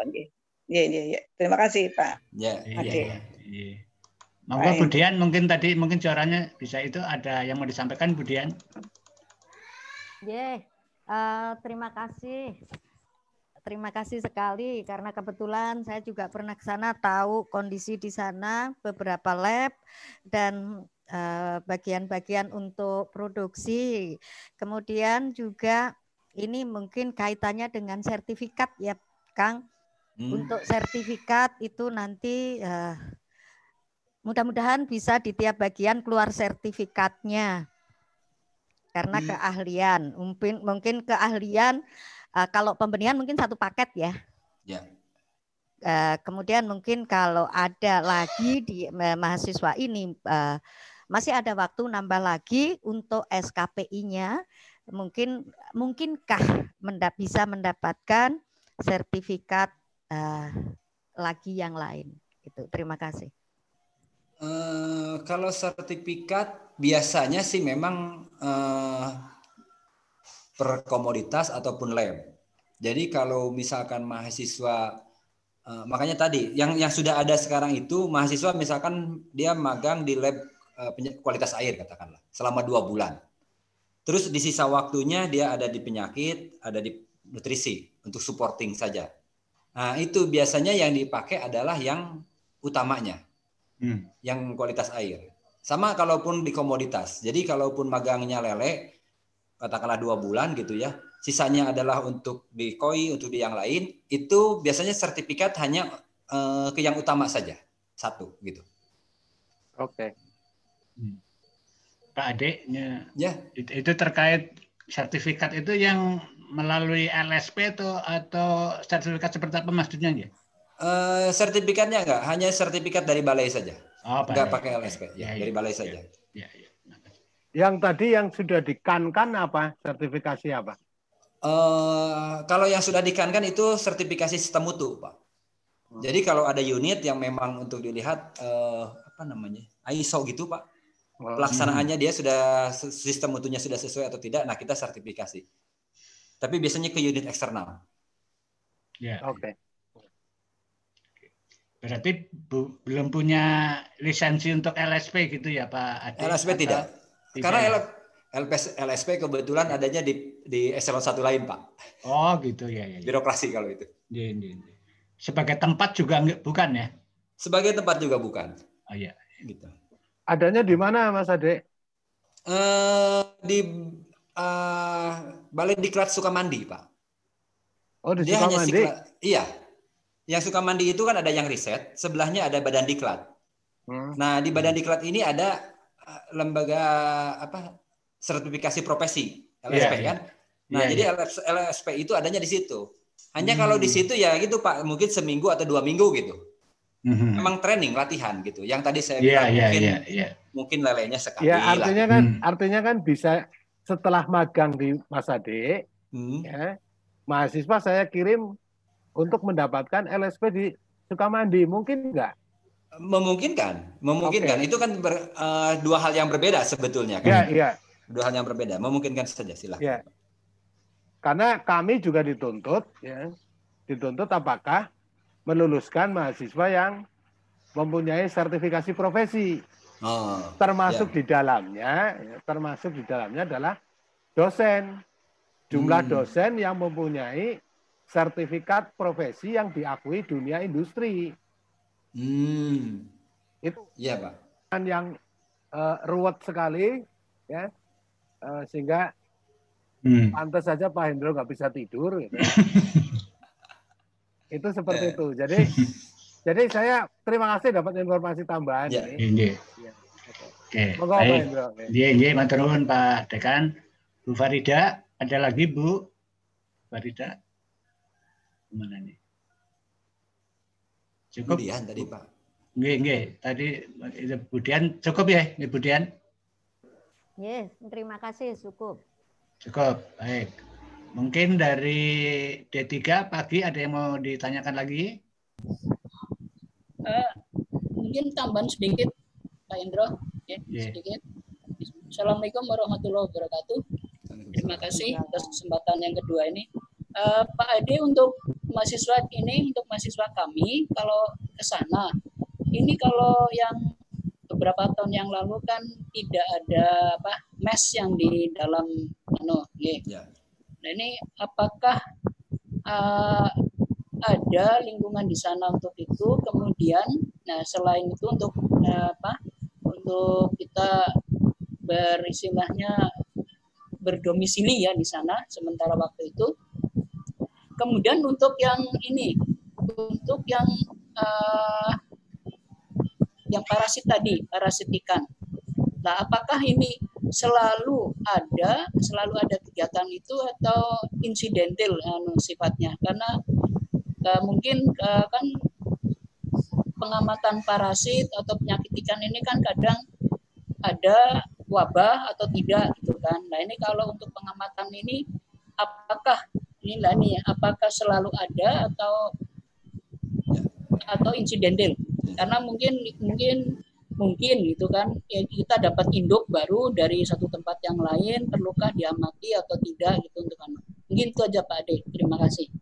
Terima kasih, Pak. Kalau untuk mes di internal tidak ada, Pak.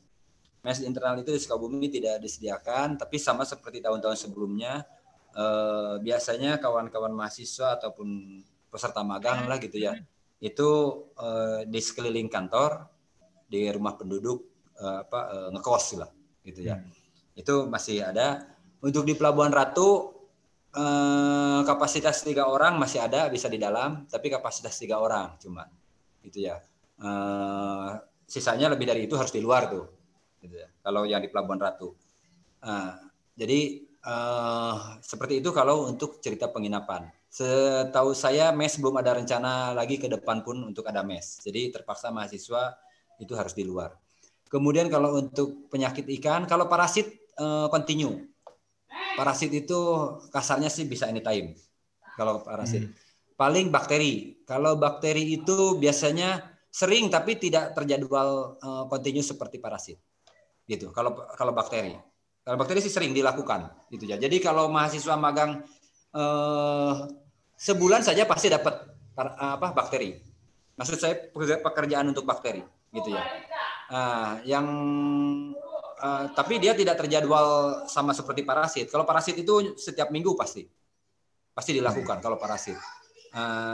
Sama seperti virus. Kalau virus memang betul insidensial, Pak. Virus itu tergantung ada kasus. Gitu. Kalau bakteri di luar kasus itu memang ada pemantauan.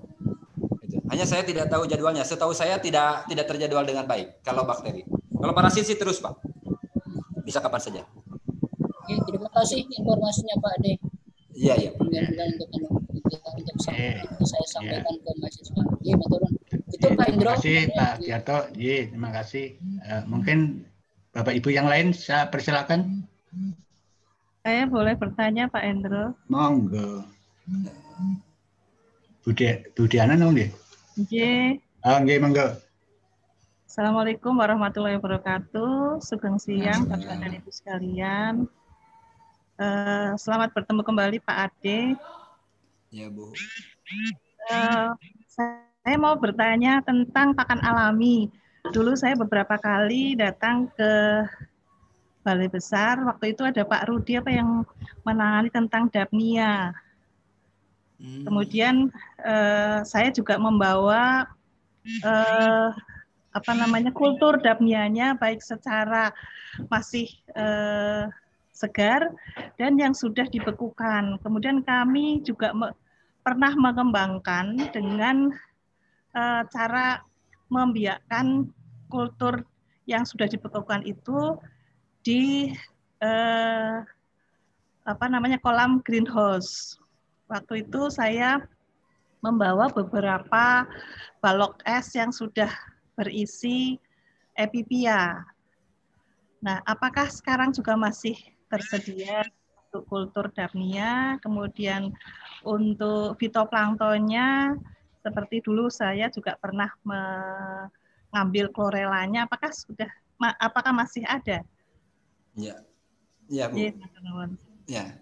Pertama kalau Dapnia, kami sekarang lebih fokus untuk di Moina, ya, karena itu ukurannya yang lebih kecil. Karena hitungannya kan begitu induknya saja kecil, artinya anakannya akan lebih banyak yang kecil, sehingga lebih cocok untuk tadi saya bilang penediran pertama ikan. Sementara kalau Dapnia induknya kan relatif besar. Sehingga begitu stadia awal lebih sedikit yang kecilnya, lebih repot untuk menyediakan jumlah seperti yang kita inginkan di stadium yang kecil. Makanya kita pindah kemudian sekarang ke lebih fokus ke Moina. Nah, kita juga memang Moina ini selain fresh, hidup gitu ya, juga dilakukan ada penyimpanan dalam es, tapi juga memang kita lakukan epipian kering gitu. Itu sih tidak pakai es. Kalau epipian kering dalam kapsul. Jadi suhu udara saja biasa. Kita belum tes sampai panas berapa, tapi suhu udara biasa itu disimpannya. Jadi itu lebih mudah untuk ditransportasi gitu. Kalau yang Moina itu ya. Kita sedang mengembangkan tahun depan ini mengembangkan produksi massal untuk epipian ini. Kemarin baru sampai pada level bisa untuk melakukan itu, tapi belum sampai ke produksi massalnya, itu ya untuk epipian. Kemudian untuk pakan alami pito ini kita punya stok, tapi memang tidak terlalu kontinu. Ini kita masih kekurangan orang yang memang fokus untuk merawat isolat gitu ya. Jadi kita masih relatif kesulitan Bu untuk mendapatkan katakanlah chlorella murni. Ya. Walaupun kita punya stok chlorella, kita punya terus kawan-kawan perbanyak, tapi kalau cerita isolat yang memang murni betul bagus gitu ya. Saya agak ragu jujur aja kalau untuk itu. Tapi ada kalau chlorella sama chlorella yang saya yang memang ready di kawan-kawan. Karena untuk Moina itu ada yang memang kita suplai chlorella untuk pakannya. Sehingga itu ada. Jadi itu Bu. Baik, terima kasih Pak Adi. Sebentar, saya dulu pernah mencoba memisahkan antara Dapnia dengan Epipianya. Maksudnya saya juga ingin membuat satu kista seperti kista Artemia.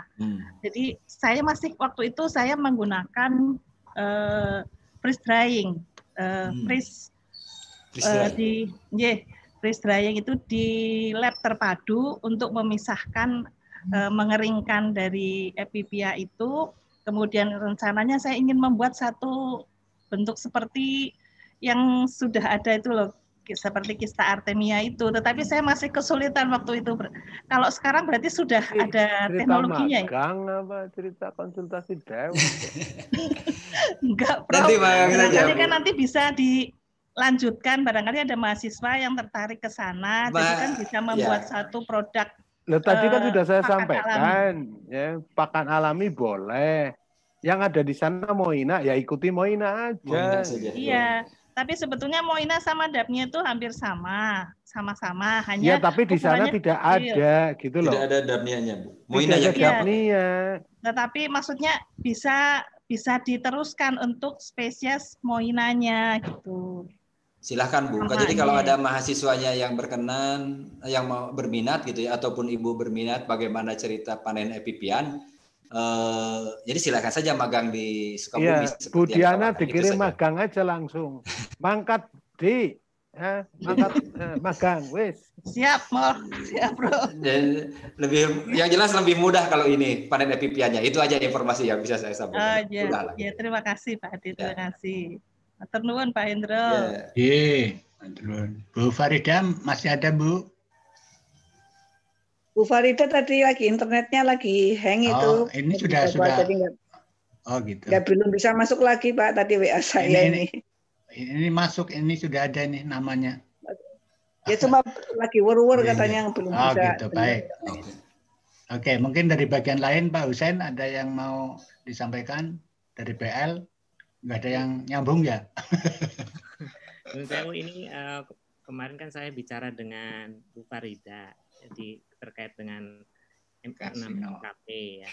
Jadi saya menanyakan aja apabila memungkinkan. Ini kan kalau yang di Karsino kan ada rencana di Lampung atau tempat lain, atau mungkin kalau yang di sini saya juga kurang tahu ya artinya detailnya. Meskipun saya pernah ke sana dulu dengan Pak Giarto. Ini kemungkinan saja, artinya kalau bicara MKP yang terkait ini kan di sini ada karsinologi. Kalau yang di Pelabuhan Ratu maksud saya, karsinologi ya. Kemudian kemarin merencanakan bioteknologi reproduksi. Tapi kalau di sini kan tidak ada. Jadi kemungkinan kan terdekatnya mungkin ke endokrinologi ya, yang bicara GIH atau GSA, MIH atau MSA. Nah, pertanyaannya apakah dilakukan di tempatnya Pak Ade ini, Pak Ade, Pak Ade? Untuk udang galah Pak ya? Iya, Udanggala. Udanggala kita tidak pakai manipulasi, Pak. Oke. Sekarang ini. Yang ada kita sedang memperbaiki itu justru di proses produksi lanjutannya di benih gitu ya. Tapi kalau di induk kita tidak pakai. Saya justru sekarang yang akan dilakukan ke seleksi, Pak, ke konvensional. Iya, terima kasih. Kalau reproduksi belum. Gitu. Oke, yang selanjutnya kan kalau parasitologi jelas ada karena berkaitan dengan penyakit, terus kemudian ada lab kesehatan ya, jadi jalan lah. Terus kemudian kalau probiotik mungkin dikerjakan ya terkait dengan bakteri di sana ya, di lab mikro ya, mungkin. Ada probiotik ada Pak ya. Ya. Tahun depan rencananya juga kita akan probiotik produksi massal. Oh gitu, iya bagus. Ya. Untuk yang kalau perkembangan larvanya dilihat juga ya, artinya proses mungkin nggak ada berkaitan dengan ini, misalnya dari tahap dari zoea sampai juvenil gitu, perkembangannya dilihat itu dilakukan apa enggak? Kami sediakan alat, tapi saya nggak itu Pak, nggak ngamati. Okay. Tapi alat ada, jadi kalau ada mahasiswa mau mengamati, itu kita sediakan alatnya. Capek Pak kalau saya. Ya, iya, jadi, tapi alatnya kami sediakan. Iya. Sama kan itu maaf. Jadi kalau mau melihat parasit di Udanggala, karena Udanggala ada di Pelabuhan Ratu, sementara lab penyakit kan ada di mana? Di Sukabumi. Jadi alat untuknya kan hanya mikroskop. Termasuk untuk pengukuran kualitas air ada yang portable. Jadi semuanya dilakukan di Pelabuhan Ratu gitu. Iya. Ya, berarti ya kalau memang bisa dilakukan. Kemudian yang terakhir kan limnologi yang berkaitan dengan kualitas airnya.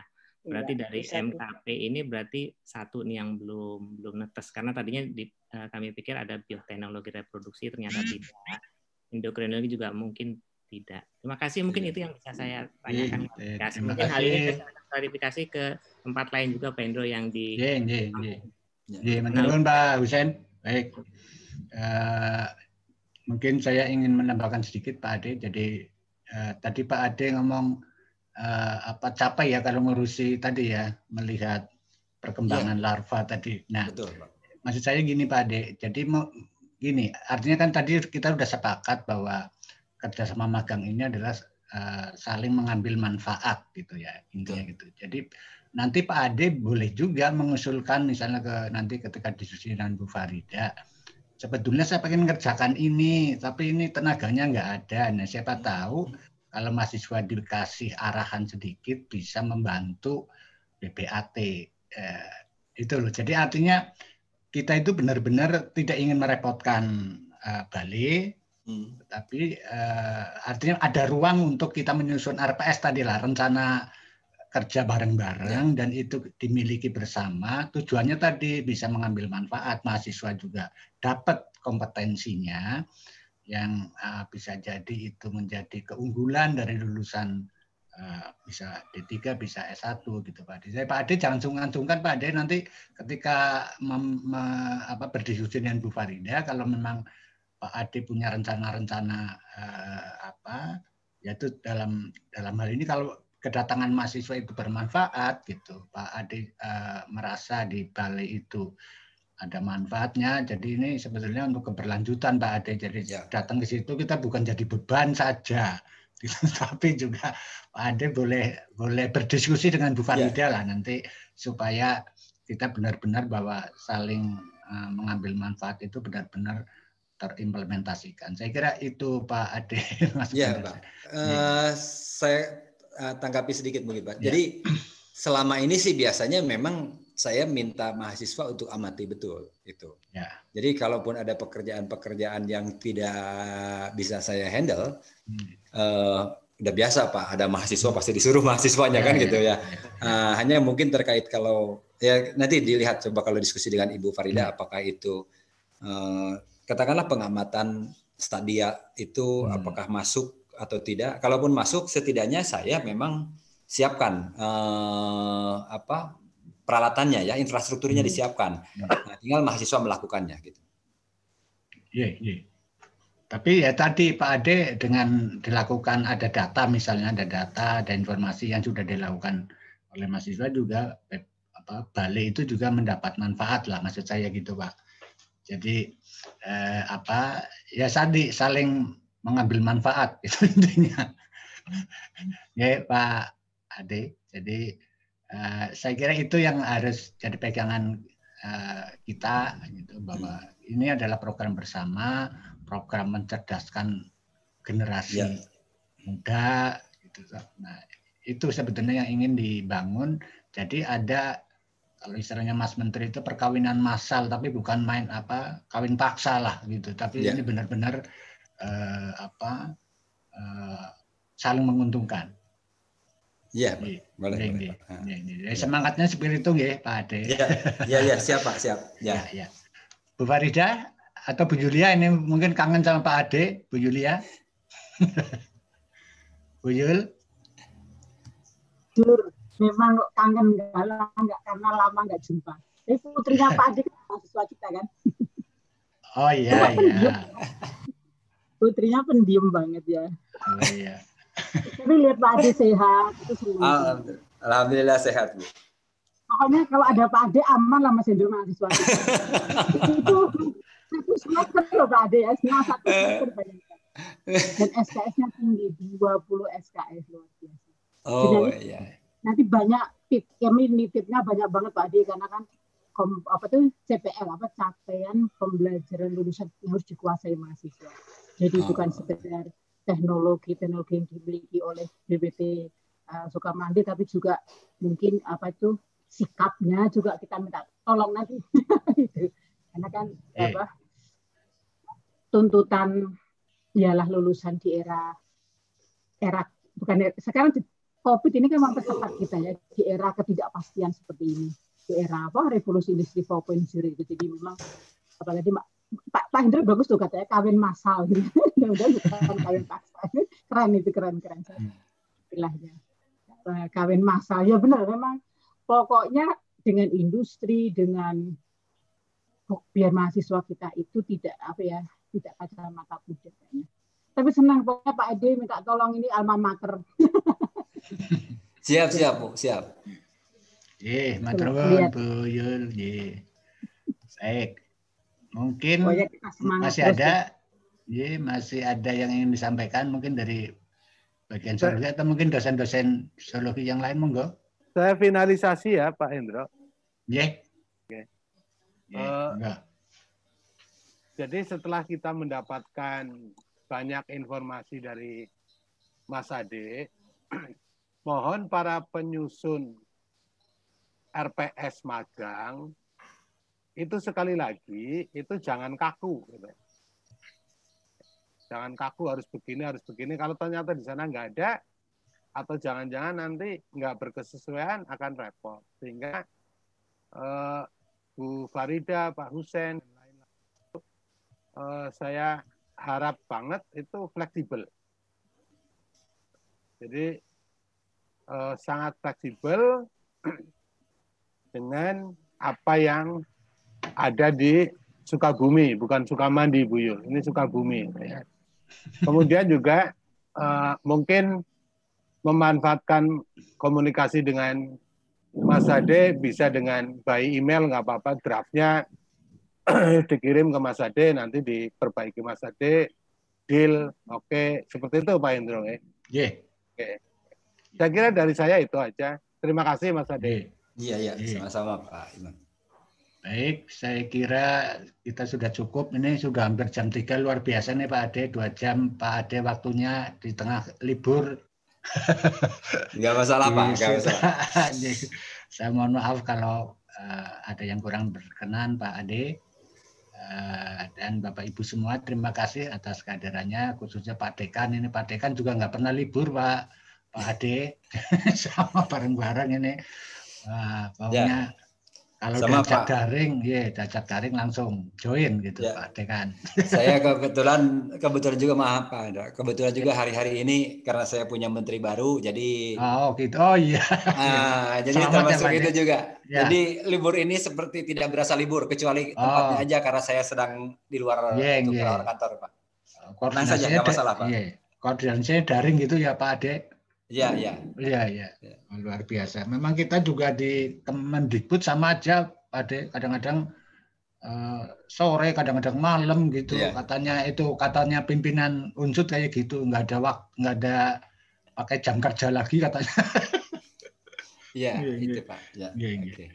Baik, saya kira cukup sampai di sini. Sekali lagi saya mengucapkan terima kasih Pak Ade atas kesediaannya berbagi kepada kita semua. Mudah-mudahan nanti ini dapat bermanfaat untuk kita semua dan generasi muda kita yang mudah-mudahan mempunyai daya saing lulusan yang lebih baik. Dan saya juga mengucapkan terima kasih kepada ketua bagian. Ini ketua bagiannya ternyata tidak satu yang join, ada Bu Agatha. Ya, saya kira dari bagian PL. Terima kasih Ibu Farida, terima kasih Bu Dian, terima kasih Pak Sugiarto, terima kasih. Saya mohon maaf sebesar-besarnya kalau ada yang kurang berkenan. Saya akhiri. Wassalamualaikum warahmatullahi wabarakatuh. Waalaikumsalam warahmatullahi wabarakatuh. Pun Pak Ade, terima kasih Pak Ade. Ya, Mas Ade. Terima kasih untuk semuanya Pak. Saya mohon pamit untuk Ibu Bapak. Ya, terima kasih. Assalamualaikum warahmatullahi wabarakatuh. Sehat selalu. Ya, terima kasih Pak. Assalamualaikum warahmatullahi wabarakatuh. Ya. Waalaikumsalam. Sehat-sehat Pak Ade. Amin, amin Pak, amin. Ya.